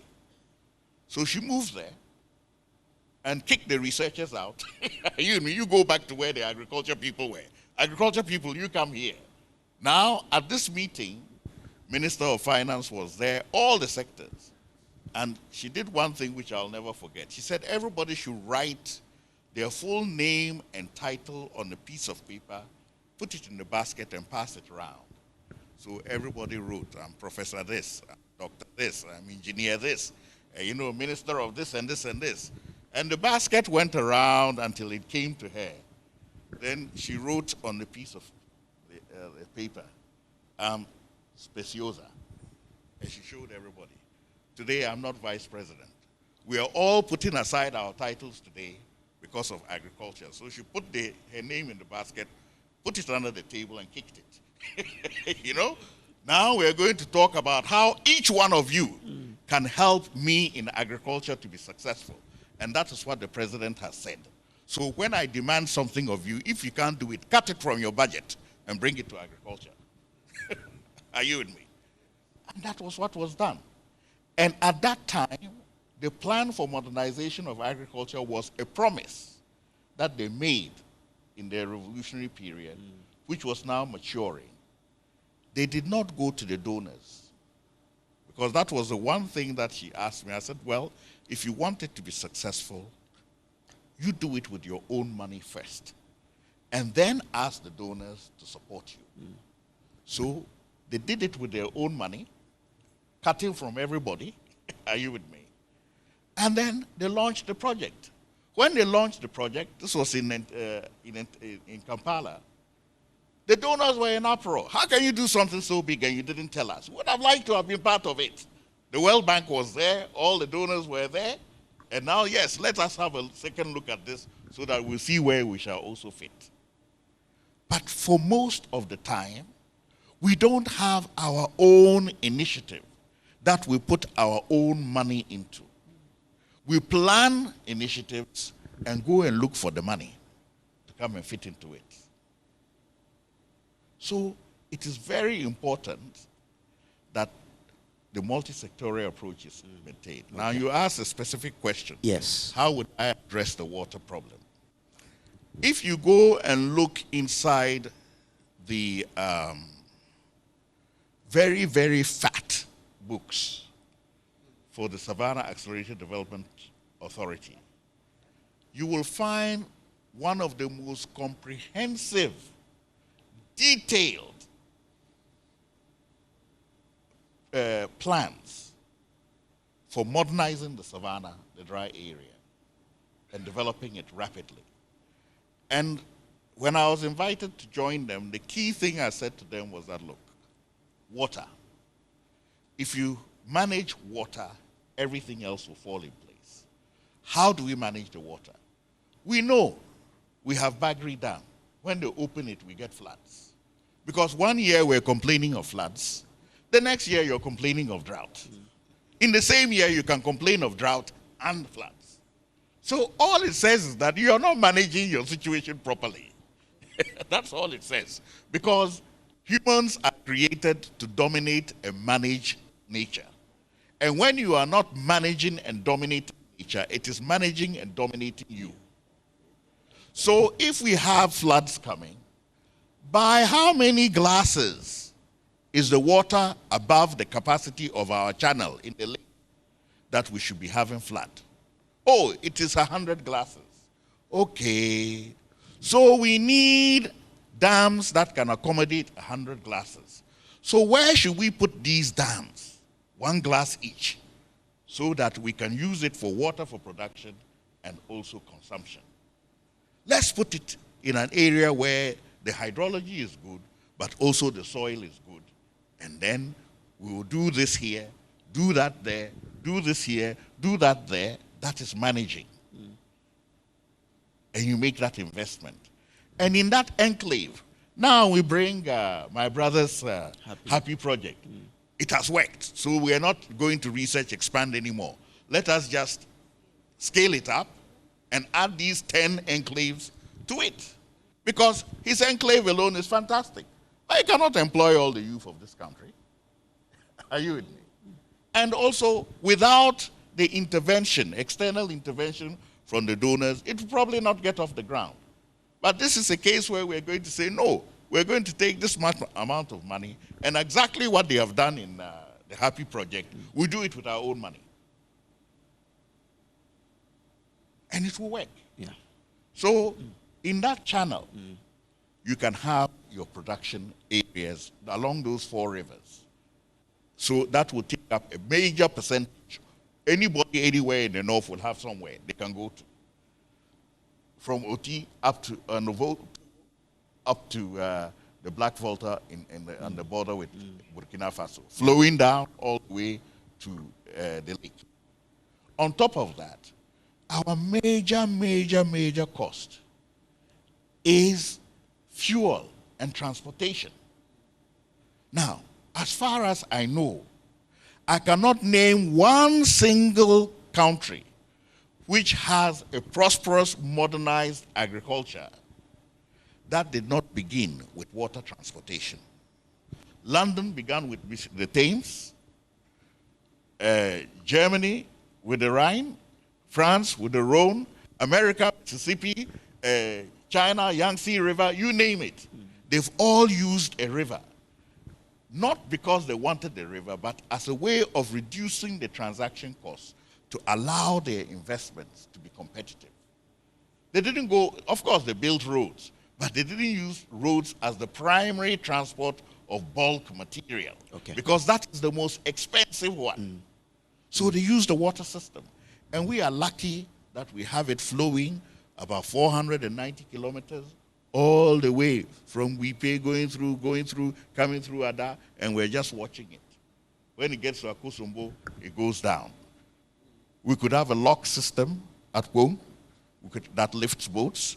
We could have a lock system at Akosombo that would take containers all the way from a port between Ada and Kita, all the way up north.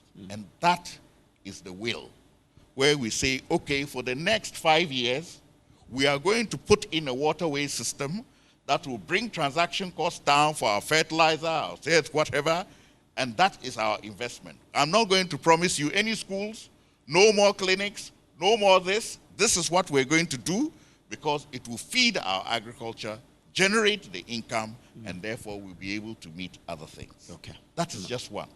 You have your fertilizer plants that are waiting. Atwabo, all these areas. You have been burning gas now since we started producing oil. There was not, in fact, at one time, I believe the Japanese came as part of their reduction in their carbon footprint. Oh, Ghana, you've got gas. If we help you make fertilizer plants, all the methane, etc., that we convert, we will calculate it and put as part of our reduction in the carbon footprint, according to the global commitment. Would we say, yes, hooray, welcome, we need the fertilizer? No. How much are you going to give us? And if you don't agree, okay, then go. Can you imagine? And we've been burning that gas up till today. So those are the big things that only policy can do. And you don't get it by not making sacrifices. Okay. And that is where the commitment comes and the vision. You have to do it. There's no other way. If we will sit here in this room, if we don't do those things, I can guarantee you that my grandchildren will come, and if they study agriculture, you will hear somebody, Sakara, also talking about the same thing. Okay, all right then. But there's, in 30 seconds, I was asking about, government has started to supply some seedlings, make some input in terms of helping the farmers who has their, yes. I wanted to find out how best can government do this? Are we okay with how government is doing it, or there's a better way government should handle this support it is giving to farmers? Seedlings. Do you want? There's handouts. Is that not it? These are handouts. Yes, that's how you describe them. You are bleeding, so something should stop it. Is it appropriate? Is there any other we way know government it's not can do it? sustainable. You are not going to do it for every year. It's just for now. And it's good. Is that the best way? That's the only way. Okay. People are going to die. So you have to give them something to eat first. But I'm saying that after that, you get me? These households that have been given something to stop the bleeding, they should commit to their own, you get me? Okay. Livelihood. That will be sustainable. But for now, I agree that I'm hungry, I'm dying, I didn't harvest anything. If you bring me one bag, 50 kg, we'll feed on it for the dry season. We can do some vegetables. Do you get me? Yeah. We can do something so that we can continue to live. But for now, if it is true that some people have not harvested because of the dry spell, then handout is okay. Okay. All right. Professor, I really need you with that. Let me. And also, you know, you can build in private sector into some of these systems. If it's nurseries, you can get a private sector nursery person to produce the nursery seeds and then give them to the farmers, and you pay him immediately, not 10 years later. Are you with me? So that you strengthen. And this is one of the things I think is important. All these interventions, whether it's government or donors, is meant to strengthen the system so that when you withdraw, it can support itself. It's just like when you put tricycles on a bicycle for a small child. Yes, you don't want the child to injure themselves. But after they get their balance and you withdraw the two wheels, they can balance themselves. Okay. So if we know that that is going to be the case, then let's strengthen the seed systems, you know, as private sector entities, whether they're grain or seedlings or whatever. Let's use that in locations to strengthen it, and then afterwards they can continue. Okay, thank you. Mr. Naragwe, in the next 2 minutes, based on what he said about when the support is withdrawn, whether you can, you know, stand on your own, with this happy project, what's the strategy? I think the best way to ensure sustainability is letting the private sector lead and ensuring that there is incentive for that private sector. Incentive not only coming from external. If you have a private sector that is into processing of rice or grain or soya, they need raw materials.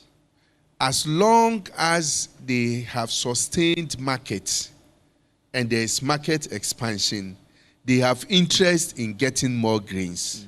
So even if I leave as a project, his interest in getting more grain is still there.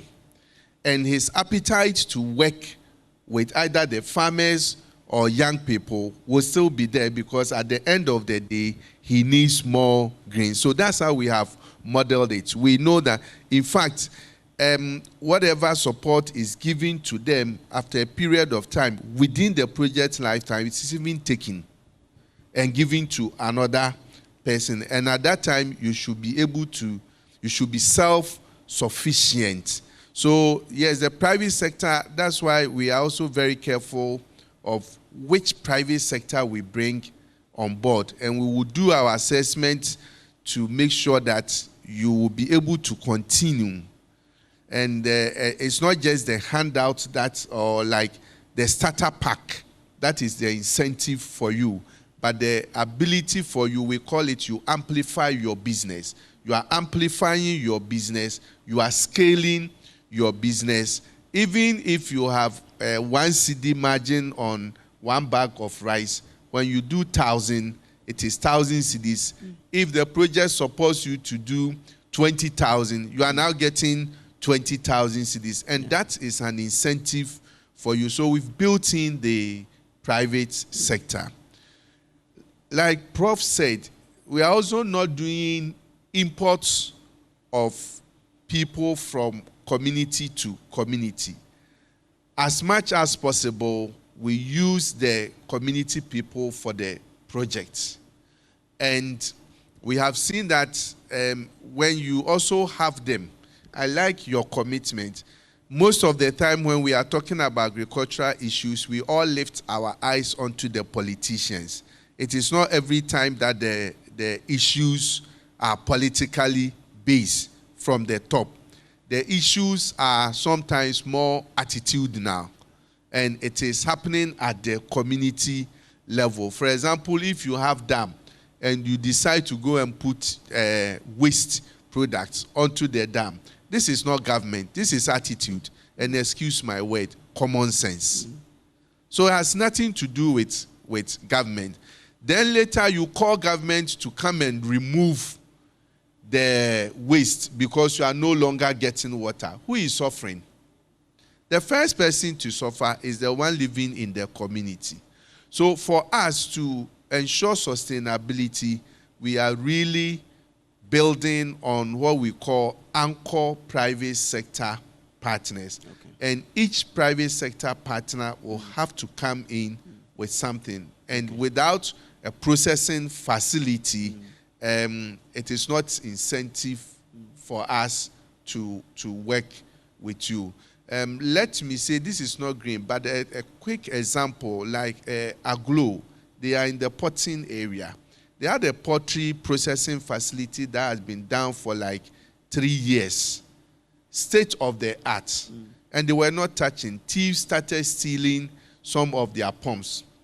But we spoke with them under this project. The incentive was starter pack for young people to produce broiler for them. In 1 month, they have opened it and have employed 112 people from the community. And as we speak now, they have serious order with KFC that they are supplying. So now their incentive to engage more people to produce is not the starter pack that we will give to them, but the order that they have received from KFC is big enough for them to look for their own resources. And they have done twice the starter pack that we give to them. And they need more. They want to expand more. Same thing, we've been able to get the Akon Farms on board. And they also have orders from KFC. If you go to the Doma area, poultry, broiler industry collapsed. But the same project, people in 2 months invested over $700,000 to bring their processing facility and feed mill. And now they are also supplying. So we have seen that revolving around the private sector is critical for sustainability. Okay. And once you leave, the private sector will still be there. But to end it, you still need government to do the heavy lifting. Okay. There are certain infrastructure private sector can do. Okay. Dams, irrigation facilities are too expensive for private sector. That is where you need government to do the dams. Then the private sector will leverage on it and make use of the resources and the investment of public sector. Thank you. Now I'll give each of you 3 minutes for us to take on Galamsey. What needs to change about this fight? 3 minutes each. I think anybody in Ghana who will not speak about Galamsey may be like a campaign of beneficiary of Galamsey beneficiary. Because Prof. No, we are all having the effect of Galamsey. Then somebody says that, how will you address a situation where a grass cutter in a village or a grass cutter that you are buying at Makola fed on something in the bush where they have Galamsey and may have some leftovers or residues of certain chemicals, heavy metals in that. So you did not contribute to Galamsey in that area, but you are eating a grass cutter that is infused with heavy metals as a result of Galamsey. So honestly speaking, when we see the videos and the pictures of documentaries of Galamsey and how lands have been so devastated in the country, you ask yourself, for what? For what? Yeah. And I think all of us, we stand against the fact that our productive lands have been used for one-off activity. But this Galamsey, I'll tell you, somewhere, Larry, long time ago, maybe early 20s thereabout, we were having a project at Akantin, near Kadi, and we're doing research work, expanding production of Afromomu, Formusa, the Formusa that we all know, because we've gotten huge orders in Japan. Huge orders. We went there after we have transported planting materials from Goso, Germplasm from KNUST, established big outgrower scheme at our canteen. We went there one day and they have destroyed everything that they were mining gold. And this is about 18, 20 years ago matter I'm talking about. And that was the end of the contract between us and the company in Japan for supplying from Wisa, which is native also to Ghana. So it started long ago, but it has been amplified, and we all have to stand against it. Okay. Yes. Thank you very much. I'm grateful. Dr. Abusakara, what has to change? Well, you know, it's a bit of a long story, but it has some key points. I think it's another of those issues where they're interrelated. The way gold is traded, the way gold is mined, and the methods used, they are interrelated. First of all, nobody sitting in this room has not heard of Mansa Musa. And they claim that he was the richest man in the world. Why? Because all the gold was his. Now, when we say all the gold was his, what did we really mean by that? We meant that the law of the land was that if you found gold, you found it, but you must pass it through the king, the treasury. You cannot just go and sell it to anybody you like. No, it must come to the treasury. And in those days, even they used to exchange the gold for salt. You know, equal amounts, you know. Now, why is this important? It is important because they had formed a system of trade with the gold which went through the bowels of the national economy to give strength to gold as a currency and their trade so that they could trade equitably with other people in the Mediterranean. In other words, when they were trading with people in the Mediterranean and other places, instead of them chasing the dollar was chasing them in those days, in terms of those days. So they had a differential on their side. And that was managing the flow of the trade, of the gold. We have not done that. We have left it as a free-for-all. This small gold for oil, are you with me, that we're doing, even that one has been monopolized somehow. Are you with me? But by taking that simple step, you begin to be able to have the power to affect the other things going back. Because if you can control how it is bought, you can control who produces it and where. Okay. But as for small-scale mining, it has been here ad infinitum. The issue is how it is being done.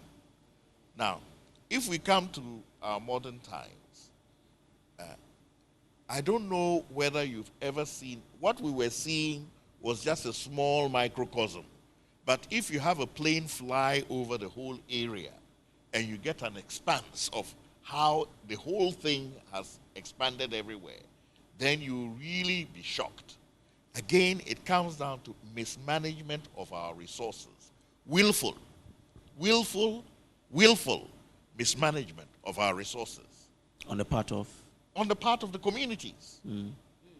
And I say this because one time I was coming from somewhere, Sefiwiaso. I got to a village and we had a flat tire. So I was told to sit under the tree while they changed the tire. And there was an old man lying on one of these easy chairs. So I sat with him and we began talking.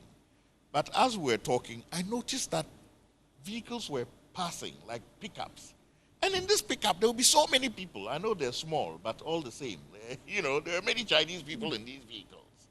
And I said, what is it with your place and there's so many pickups passing every so many minutes and so many Chinese inside it? He said, oh, it is the gold. I said, huh? He said, yes. I said, As I'm sitting here, do you see the house? Do you see any of my sons? They have all gone. And it says, our trade is as goldsmiths. And we have my grandfather, great-grandfather passed the skill to me. I'm trying to pass it to my sons, and they have refused. They have gone straight to the gold mine. And he was saying, if you can make gold and make jewelry and make money, why will you go down into the dirt to dig for the gold? But true enough, they had abandoned that trade to go to dig the gold. Cut the long story short, our vehicle was repaired. I was now moving. It was getting dark.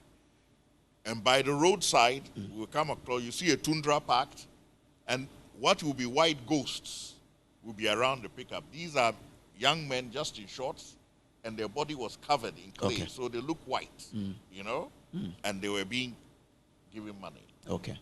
So at the end of the day, it was happening right at the community level. This man's worry was not even how he will make money. His worry was how his ancestors passed a skill to him.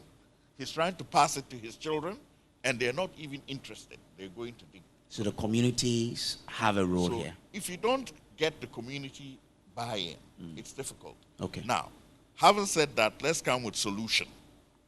Yes, the mining will go on, but we can also make it in such a way that we get the concessions, and instead of just allocating them randomly, we make it clear. We're starting this line, going this way. When we finish, we'll come back this way. These are the concessions for sale, as far as community mining is concerned. So if you want, come and take a concession. We organize the young men. They will be with you there, and then somebody will be buying. And when we get the gold, a small amount will be taken from every gold sold for reclamation and go into the community fund. I don't have to have anything to do with gold. I have my NGO, we do land reclamation. So you pay us, we come and do the land reclamation. And until the land reclamation is done, you're not moving to the next level. Are you with me? Okay. That is now for the community and the government to put that in place. Okay. After all, we are not the only people doing small-scale mining in this world. All right. Thank you very much. Prof. I also have an NGO called it Save Our Land. We do reclamation. Last week, we spent time. So one Dr. Mensah, I think he's trending this week, was teaching us how to do, whether it's reclamation, remediation, you know, the different words that the experts use, and what can be done in a few years, and what we will achieve in 300 years, which is the restoration. Okay. But let me go back to 2010. I lived in Prestia, and my father was a financial controller of the State Gold Mining Corporation until 2010. He was 65. Why did he come home? He was strong. He said, when we went to Prestia in the 80s, it was underground mining. Then at a point, government, the one you defined as doing the heavy lifting, is the one that does the rules and monitors them and commits to them. South Africa came and said, oh, surface mining is less expensive. So I have stopped talking. Surface mining is less expensive. In Prestia, I probably had a boyfriend who was a Galamsey. I can't remember, but Galamsey was there. So every evening, we were going to school. You get me? So vacation times, we were teaching. But our young men, some of them will go underground, and some of them will also go join the Galamsey. So in the evening, the night, and we were the rich men and women's children. So a bus will have to pick us, last bus. So we join the community to enjoy the chiboms and then the fufu. Hey, night life in Prestia because of Galamsey boys. I'm talking about 80s and 90s. Did you get me? Reality. Fast forward 2024, I went to mining affected areas in Central and Ashanti region. That is what is happening. ice cream joints in the villages now, mining affected areas, because somebody agreed that we do surface mining and was not monitoring. In Prestia, we used to have Mines Commission Office. This is a government office, serious men and women working to control or ensure compliance. State Gold Mining Corporation. And I'm saying my father came home not because she wanted to retire at 65, because she was being given contracts to continue. She said, "You corona say, Prestia was going down everywhere, moving, buildings, Bogoso, same, Takwa, same." So he just came home to Sekendi, Adembra. He's still living his quiet life there. So when all this noise is happening, and that's why today I'm in red, it is government that will check the compliance. I'm telling you, for the households that are giving their lands, cocoa lands, maize lands. Do you see the maize fields? The maize, nice maize, not being cut for animals. So cut it, and the young men were bold to say, "We are cutting it to take the gold," because nobody is enforcing. The household heads are not making sure. This man who says, "My sons have gone," how did they go? Commitment failure. Papa ni power bill. That's how we say it, Infante. Okay. So I am saying that government itself, for some reason, we needed money. So we said, okay, surface mining. I think it was in the 2000s coming that we did that. Okay. And then we are not monitoring compliance. Even when it was underground, Mines Commission was strong. The police in Prestia was strong. Occasionally they will bring other security forces to join. Into the task force is not today.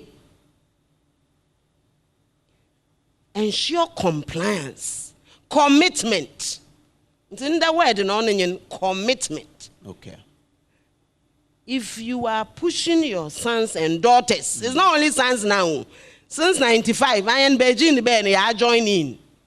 We do weightlifting. They are build muscle kakra. So the women have joined in. And it's a shame. Because women, we have womb. You get me? And we have to protect it from all these things. And no wonder they claim, it is a big shame that government will not ensure compliance. Because the surface mining, we knew, again, we learned it in soil science. I did soil science, 101, 103, 105, and I stopped. But we know that if you do land use, agriculture is not the only use for land. Yeah. I don't agree. Land should be used for different things. But again, monitoring, compliance, you get me? So that we can have benefit. And when we are developing, we will destroy. It's in the Bible. They ask when they pay us the Bible, they start here now. Is it Nehemiah or Jeremiah? You have to destroy to build. Contain it. That's why in the sustainability plan, it's economic, ecological, social, and governance. Okay. I use the GEES model. You get me? Governance. Somebody should make sure that those of us who like the economics, is money, answered all things, is in the Bible. Okay. It's only its root, its love. That is the root of evil. Yeah. But it answered all things. So controls, compliance, monitoring, delaying. We have all these words. Okay. And we have not done that. So my father is now sleeping and then watching the TV and said, "Asama yeke, you know, the way." No, that one. Okay. Did you get me? Okay. So everybody shut up. I'm telling you. Can we shut up? Why? What are you talking? Government says it will do something. Today they are repealing. Is that not it? Repeal, but don't let it lie there. Because that land that you put those plants there, was it for government? No. It was for a household head. That's why when I go up, then I come quickly to this household head who agreed that you should do that project, and then when you turned your back, agreed again. Okay. Do you get me? That's why I said everybody should start up. Right. We know the solution.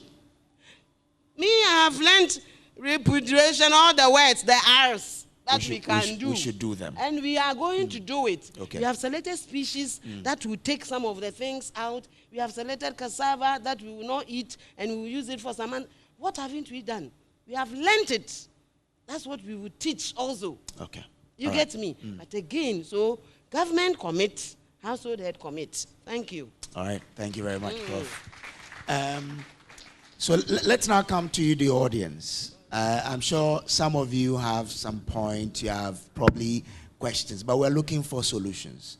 Now, the grain sector is a very wonderful sector. It has the potential to really do a lot for our country. But we're also faced with challenges. We've talked about the solutions and what have you. But maybe you sitting there, you also have an idea about what should be done to enhance the grain sector. Let's hear from you. You raise your hands, we'll bring your microphone, and then you can make your point. Ceci, I would love to hear from you. How do we, apply technology in ensuring that, our grain sector develops? So you raise your hand, we'll bring your microphone, and then this can happen. Yes. Okay. So you mention your name, where you're coming from, and then you make it snappy for us. My name is Zakar Hamidou. Okay. I'm representing Ghana Exxon Bank. Okay. Prof and Doc spoke of commitment and priority. And then my senior brother here is suggesting that whatever we discuss, we should be looking at solutions. One of the challenges is finance. And I have been in the banking space for the last 21 years. 12 of it was in the commercial space before I joined Ghana Exxon Bank. Last week, I attended a program that is trying to fashion out a financial scheme for cocoa. Can I use 1 minute? Okay, so this is still the Ghana Grains Forum. So we're trying to come up with a financial scheme for cocoa irrigation. All right.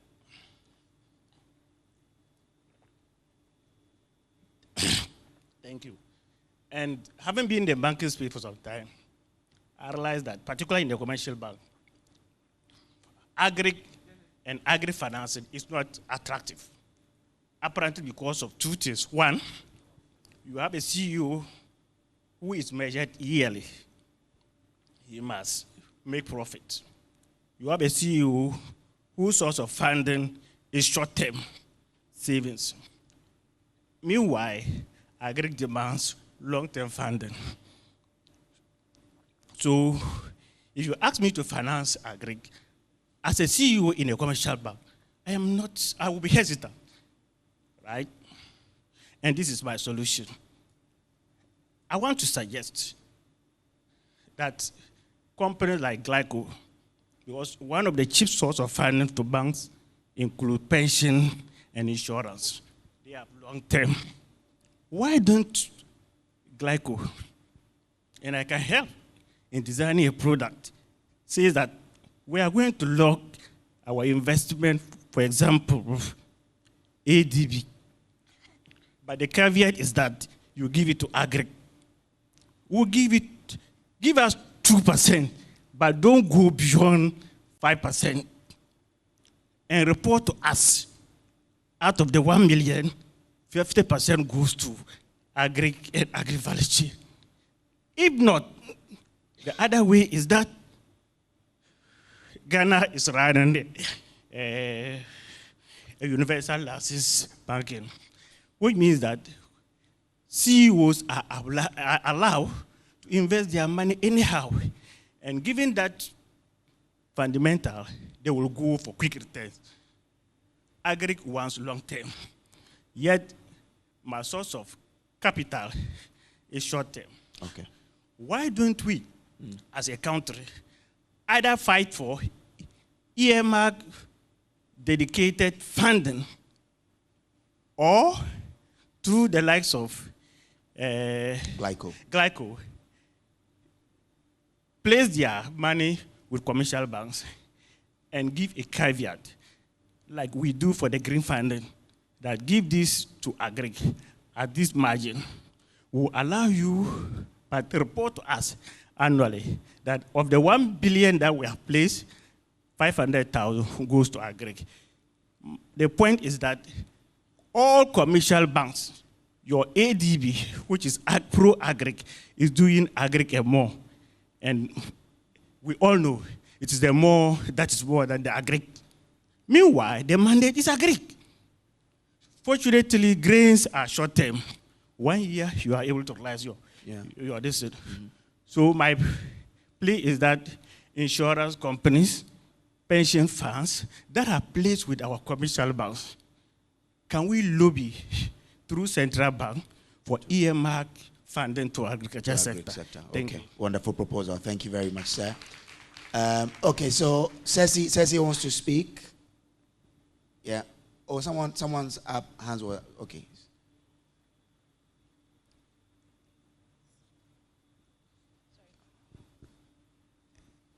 Yeah. The way you are hitting on me if I don't speak. Oh, no. So thank you. My name is Isaac Sesi. I run a technology startup called Sesi Technologies, which develops technologies for the agri sector. Agri Impact has purchased some of our grain moisture meters for testing moisture content in grains. Speaking from the technology point of view, I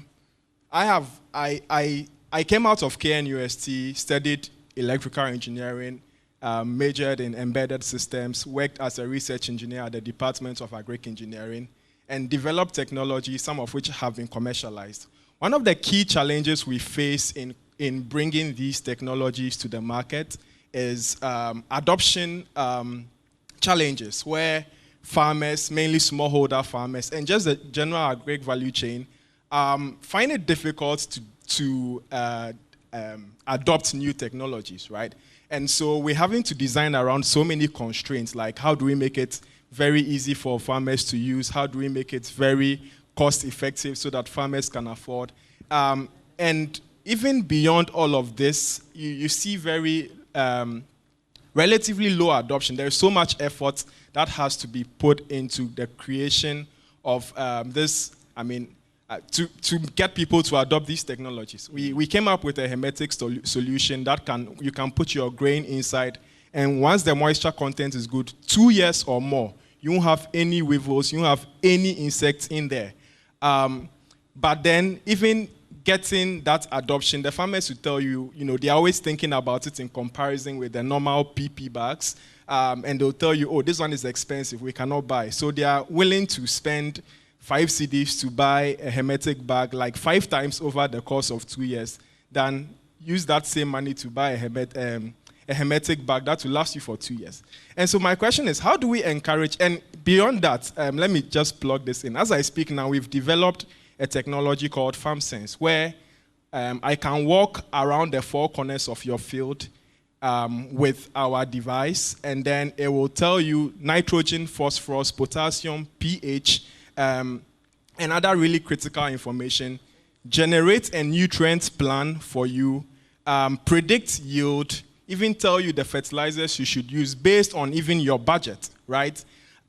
We worked with the Ministry of Agriculture, we worked with so many partners to pilot this in different areas. But then the challenge is, now, adoption is very hard. There is a willingness to pay. Farmers they don't see anything other than seed, fertilizer, and then tractors and other very basic services that's like the essential. Everything else is like secondary, right? So how do we encourage the adoption of new technologies, such as the one that we are talking about, the ones that we are developing, especially homegrown ones?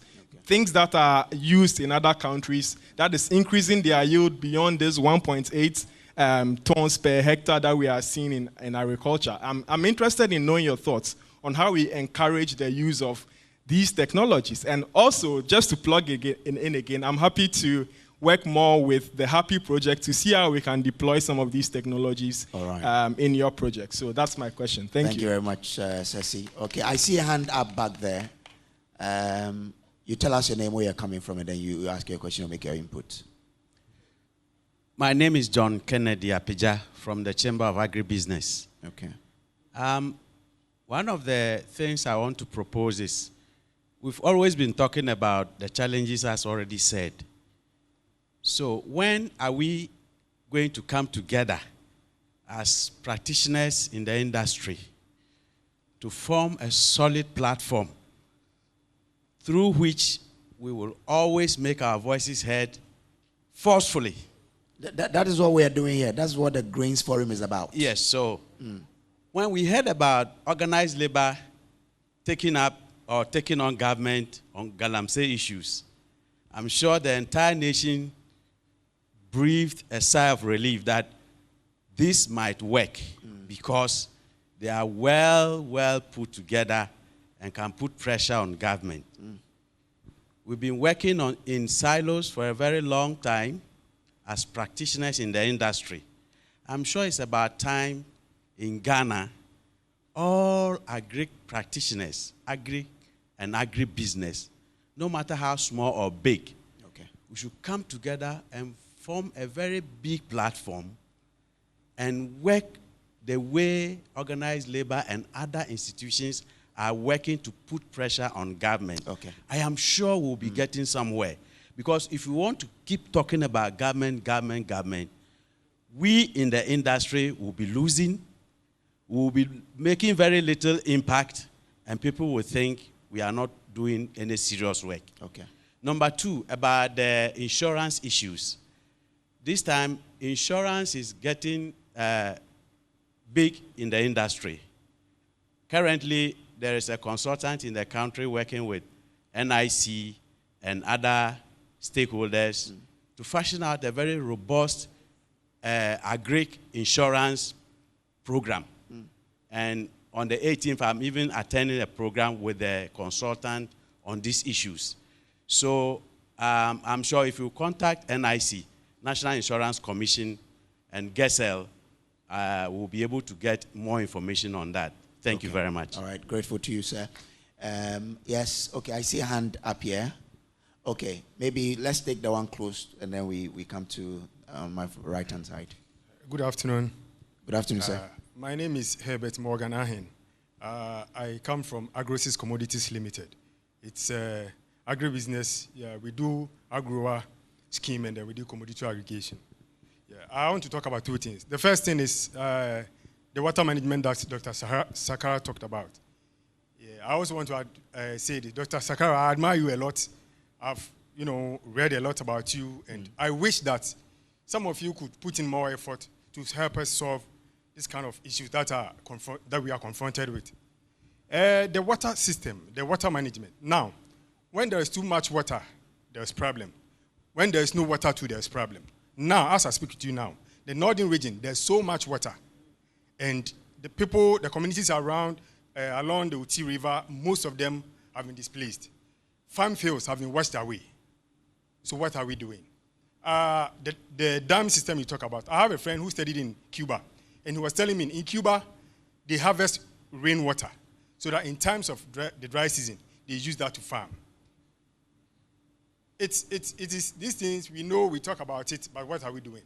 I would want to implore Mr. Amate that those of you who have contact with the NGOs, the development partners, please implore them, because they are able to give monies to government to go into certain things.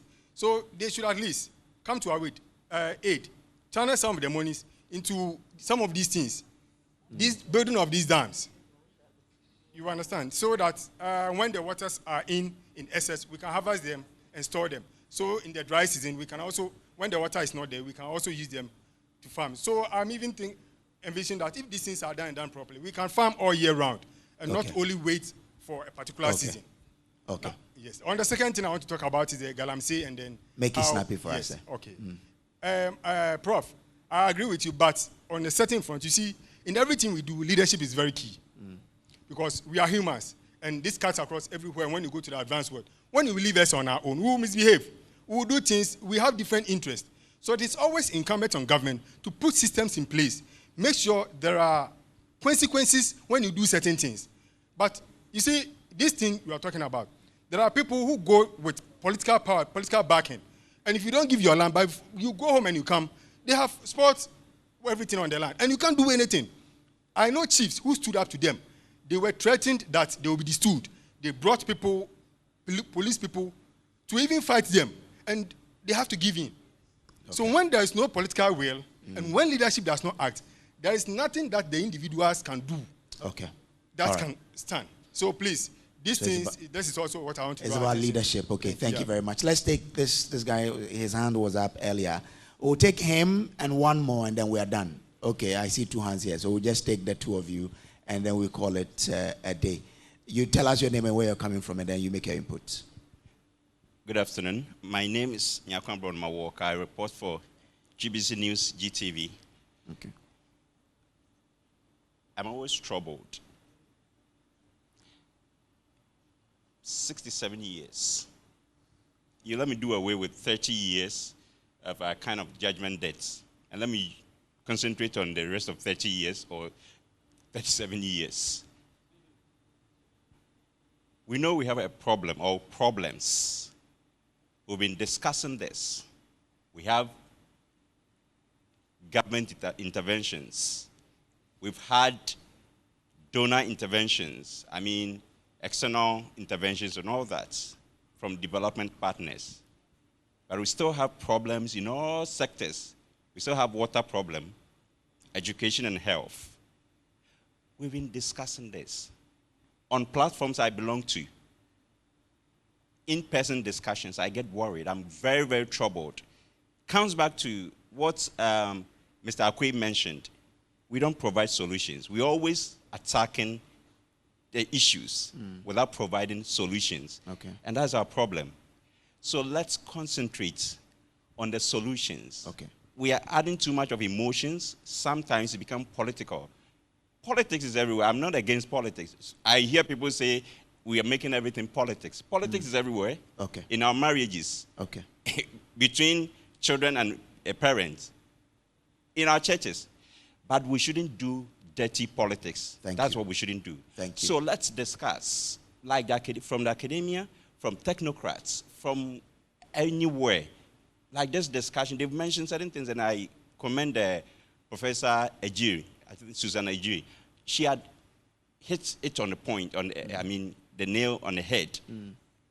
Saying things that are the worries of our troubles, or, I mean, that are giving us the problems. All right. Okay. It is not only government. You and I, certain things that we do. Okay. If we stop, if we commit, if we have attitudinal change, things will work out for us. I think we don't have enough time, so let me leave it for the rest. Thank you very much. So let's do the lady and gentleman, and then we are done. Please keep it snappy because of time.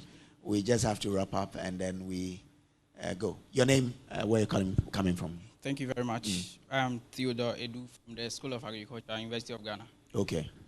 Yes, I would want to talk as a student because when we are talking about climate change and sustainability for food security, we are talking about the youth. And once we talk about the youth, we can't leave out the people we are training in our universities.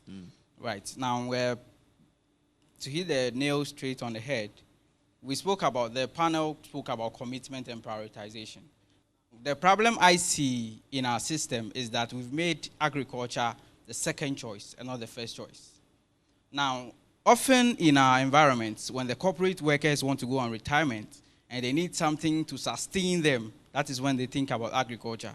Now, when we ask the questions, how many of these corporate workers will be willing to let their children take a degree in agricultural science at the universities?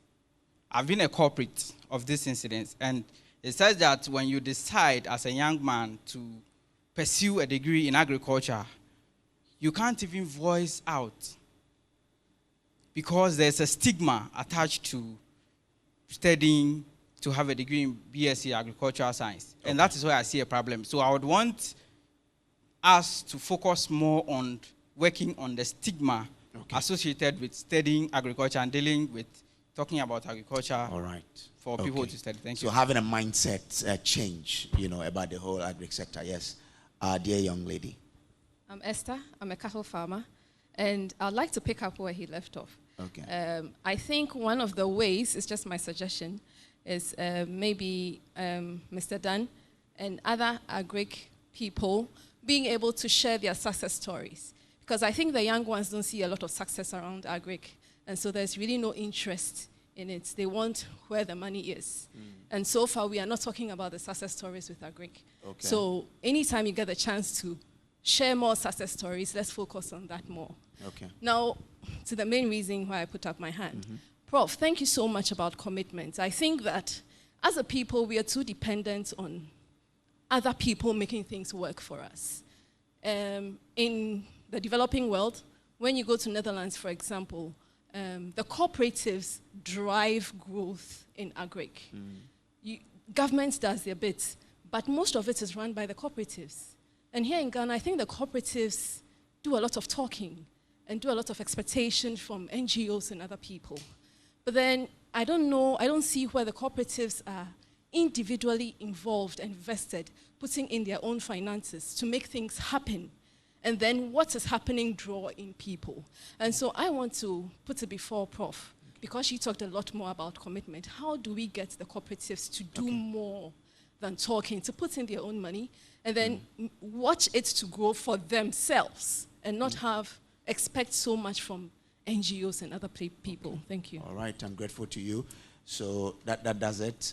I'll give my panelists a minute each to handle. So you choose which question you want to handle, and then we can wrap up. Okay. First is the issue of cooperatives.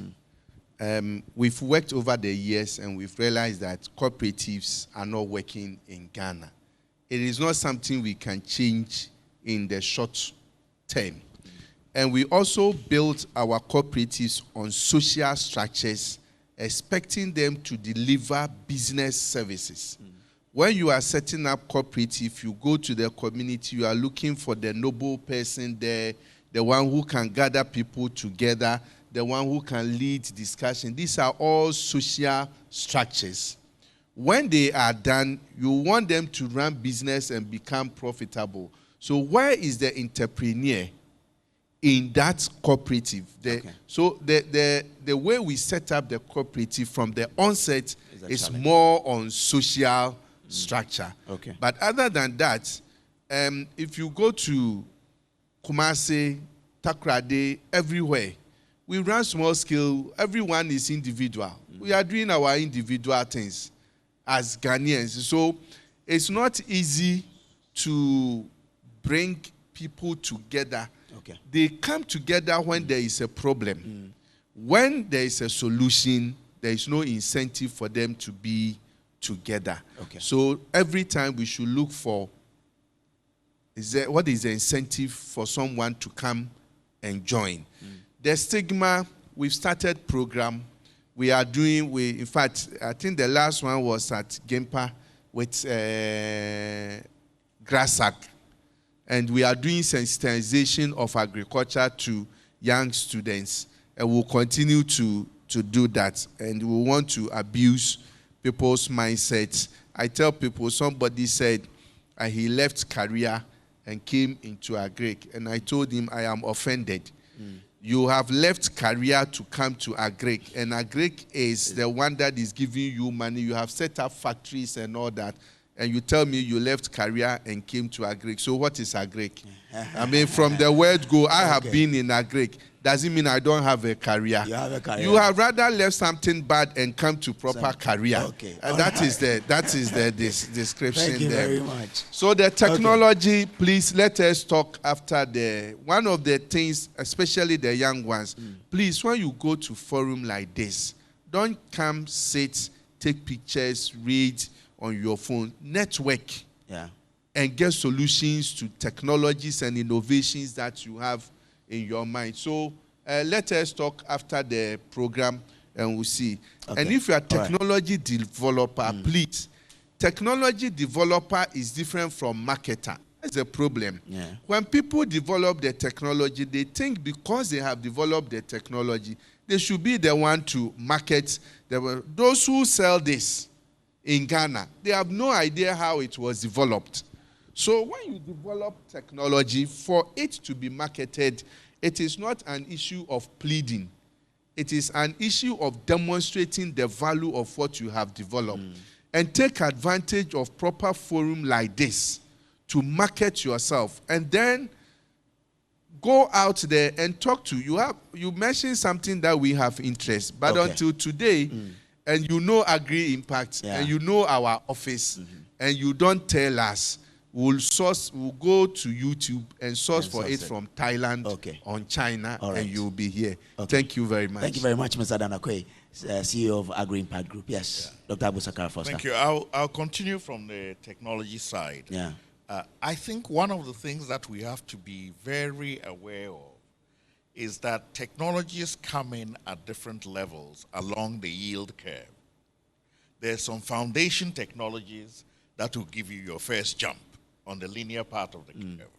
Then as the curve starts to bend, there's some other technologies that will give you additional returns to investment. When you bring in those advanced technologies at the bottom, you don't get the response that you want. You know, because the farmers are busy trying to get the base foundation first. So things like, you know, having drones for applying herbicide, that is fantastic. Once they've got the yield levels up to a certain level, I have, you know, a boom sprayer, but I can't use it on my farm because once the floods come, finished. So we've been begging for drones for ages, you know, and all it requires is somebody to set up in the area and say, look, my business here is in spraying with drones. So let me go around, get the list of farmers, what date for you, what date for you, what date for you, and he comes and provides the service. After all, I will still go and find people, give them Nasdaq sprayers to be struggling in the mud of the rice, are you and me, to spray. It is less effective and more expensive. So why wouldn't I use the drone? But you cannot sit here. You have to go out there, and you have to have somebody who surveys the area and knows the people who needs it. And you have to go to those farmers for whom that additional technology brings in additional returns. All right. Now, on the issue of stigma, as for stigma, it is temporary. When we were kids, if you say you're going to play football, they'll whip you. Today, if you say you're going to play football, your mother will say, go, go, go. I want Anna Betty Pele. Are you with me? Because they have seen the benefits that come out of football. And what we need is to see the benefits that come out of agriculture. And that is why these enclaves are so important. Because they reduce the transaction costs and have the economies of scale. And when we're talking about cooperatives, it's not about the method of aggregating people. It is really about bringing economies of scale for each unit of production. And that means that we can use whatever method you want. So the whole idea of cooperatives has gone because government brought cooperatives and they forced it on people. Now you have associations, and the associations are built around services. So we can have, if for want of a better word, cooperatives here, but on use of drone services. So instead of the drone guy coming to spray just your farm, we all get together and we give him a contract for so many acres. All right. Thank you very much, Dr. Abu Sakara Foster. That's actually what we're talking about, strategic alliances, so that we know why we have come together. And like you said, because it's more based on the social organization, when the person who even comes up and says, this is a Village Savings and Loans Association, and Plan Ghana finishes the organizing and leaves, then the women stop. On Thursday, that's what we are going to talk about more. But I think I get the economics aspect, which is missing. Because there should be a value proposition, is that not it? And that will sustain the interest. Because you have to spend money to continue to create the value. We've been thinking about that. As for my young man, that he is the current International Association of Agricultural Students. I thought that stigma is gone. Yes, I don't know where he's bringing it from. Even my time, when we did agriculture in the 80s, we wanted to do medicine, except Mr. Kosi, who wanted to do agriculture. But I had done agriculture in Wesley Girls. Nobody told me that it was a business phenomenon. You get me? Today, when you look at the SS curriculum, it tells you that it's a business phenomenon. So if our teachers are not doing it well, when you come to our university, at least I've been a dean, and for 3 years, the orientation suggested to me that we gave information. And then there is me. You get me? And there's him. And there are a lot of role models. So please, if you are discussing that way and you are not showing up well, you are not lifting your shoulder, then it's you. Okay. IAS president, please don't hide that you are doing agriculture.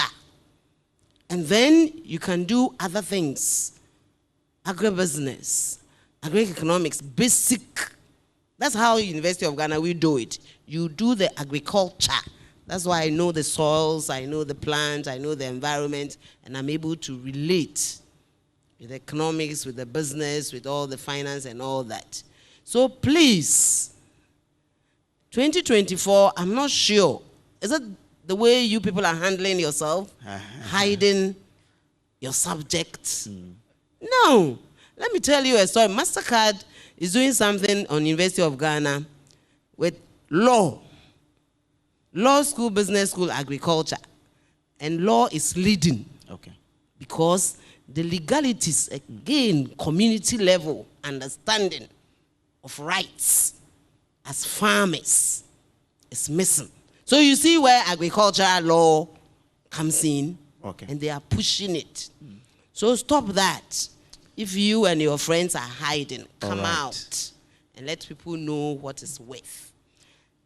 I think this is what I would exactly. say. Thank you Prof, very I'm grateful much. to you. So at this juncture, I think we'll clap for our panel members for the good job they've done.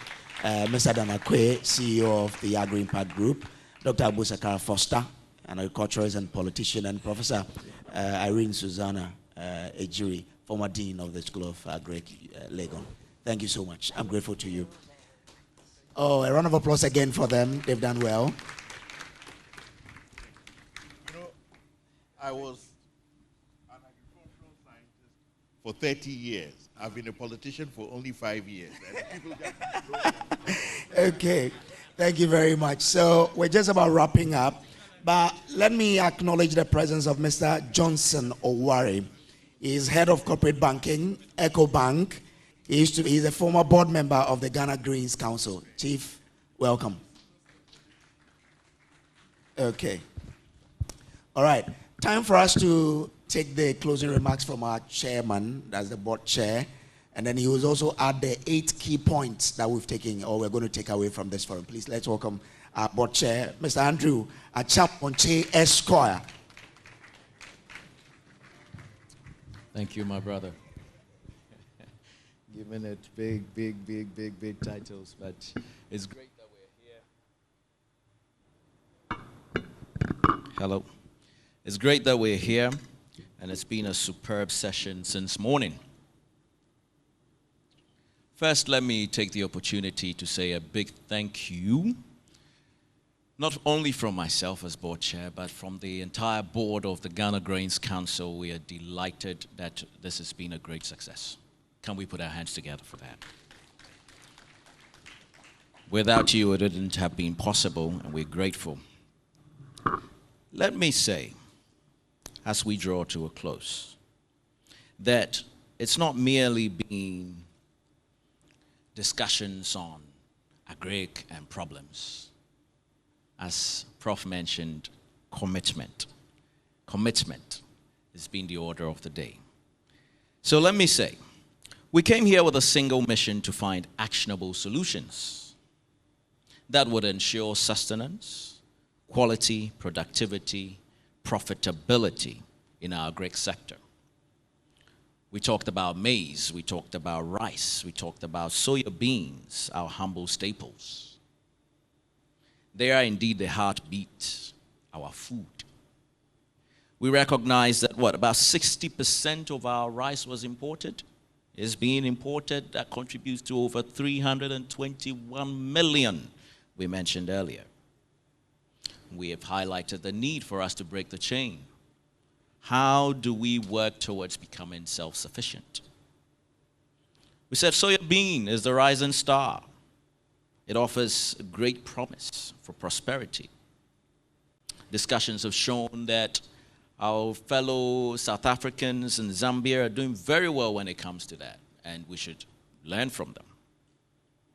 We mentioned how we cannot ignore the shadows cast by drought, the effect of 1.8 million hectares, losses that amass to 22 billion. We stand at the edge of a precipice, but we have the means to step back and rebuild. The Ghana Grains Council has done a lot, and what have we done? Policy, standards, the warehouse receipts we talked about, dedication to capacity building, training and development. That has laid some good groundwork. And our goal must be to uplift the rich farmer and not the poor farmer. The mentality was talked about earlier, and we believe that if we collaborate and work together, we can do a lot on that space. We had our poet mention and gave us a nice rendition, a reminder of the memories of discomfort and discontent. But I say, let that be a drive, rather, that will fuel us into progress. With reverence for our grains, he mentioned, our rivers and our water bodies, let us tread lightly on this land, treating it as the natural aquarium that sustains all life. Albert, you did a superb job. You mentioned the journey begins with a reverence for a grain. That grain today stands as a symbol of our respect. Respect for our land, respect for our waters, our water bodies, respect for our farmers, and indeed respect for the future that we seek to create. Our forefathers worked hard. But let's say it's our duty to infuse in our labor the innovation, the finance, the technology, the marketing. Prof mentioned the commitment to change. The path forward calls for self-sufficiency, and this can be achieved by organizing land and labor well. We echoed that this morning, and ensuring that our priorities are aligned and synchronized. Sustainability, food security, and harmonization must guide our every step, so that all players, from government to private sector, our local communities, international partners, we all work together with one purpose. We must not focus on the challenges, but the solutions. And I'll add the innovative solutions that lie before us. Solutions that have the power and the will to implement is key. Indeed, as Shakespeare wrote, action is eloquence. Is it only? Action. Let us action today. Let our actions speak louder than the words, than the discussions. Collaboration will be our strength, uniting government, private enterprise, donors in the shared vision. And let us not forget the youth, the heartbeat of our nation. We talked about Happy, the Happy program. We inspire and equip with the tools to succeed, fostering our future. We talk agricultural productivity and prosperity. It's a future where we all thrive and not merely survive. The seeds of compassion sowed today will drive action. And if we are looking at what key takeaways, then we'll say incentives were important.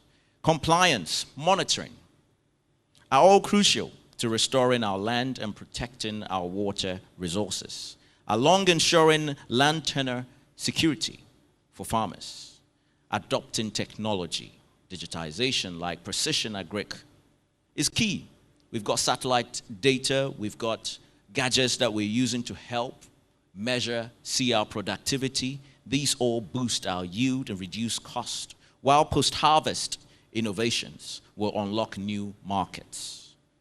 Policies, we mentioned, is also key, and we must have policies that will attract investment in mechanization, inputs, and agro-processing to sustain the growth in the grain value chain. So I'll leave you with this, and I won't forget the questions that were posed. Maybe I'll take a chance to address one or two of them. But our work is not yet done.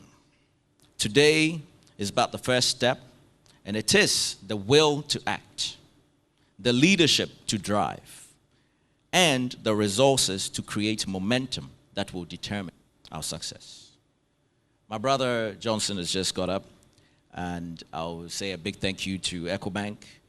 ADB is not here, Stanbic is not here, CCH is not currently in the room, but this journey began some time back, 2010, 2011, 2012. A lot has been done. And my brother posed the question, what is insurance doing to promote agric?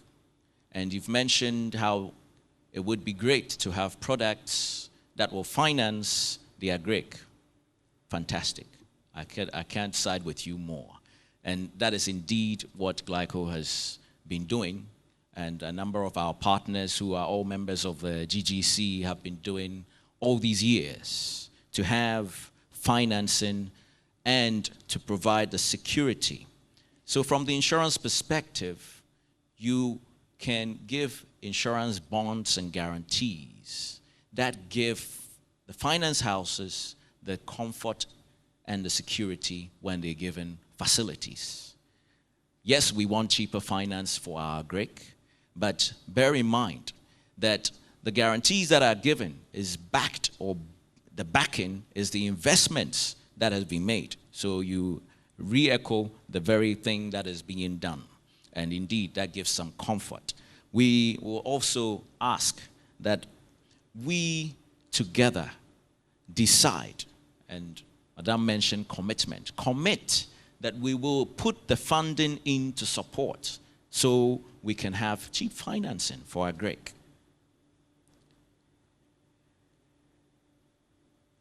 Let me just add, and as you can see, there is the special risk agric insurance that also gives the farmer the comfort that if their yield is affected, i.e. by weather or by pest, storm, whatever it may be, fire, then at least insurance also comes in to give you some protection and some comfort.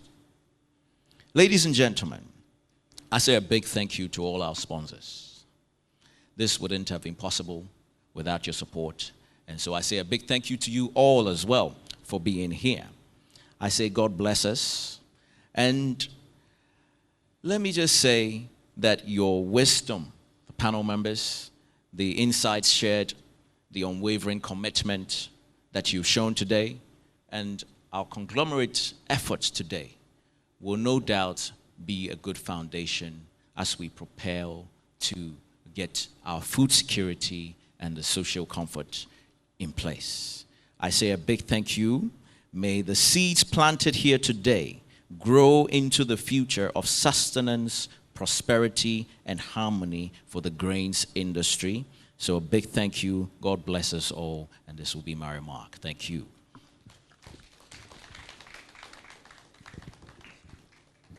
Well, I'd want to study to be a lawyer too. I love the way he speaks. Andrew Shea Esquire, thank you very much. Well, we're just about wrapping up, but we need to say thank you to you for coming. And so I'd want to welcome to the podium my colleague Genevieve Anakwenu to do this for us. Please let's welcome her with a round of applause. Good afternoon, ladies and gentlemen. On behalf of the Ghana Grains Council, we would like to express our heartfelt gratitude to you this afternoon for making this year's Ghana Grains Forum a success. To the board chairman of the Ghana Grains Council and the MD of Glyco General, that is Mr. Andrew Achiampong-Che Esquire, we are very grateful for your presence here. To our speakers who have incited us this afternoon with the knowledge of how we can move the grains industry forward and make sure that our agricultural sector is sustainable for the long term. That is Professor Irene Ejir, the former Dean for the School of Agric of University of Ghana, Dr. Abu Sakara Foster, who is an agriculturist and at the same time a politician, and Mr. Daniel Akwe from Agri Impact, that's their CEO. We are most grateful and would also like to acknowledge our sponsors who are here and have made this program a success. That is New Age Agric Solutions Limited, Glyco General, Ecobank Ghana PLC, Agri Impact Group, and Integrity Commodities. We are very grateful to you all here for making time out of your busy schedules to make this year's Ghana Grains Forum a success. Thank you very much.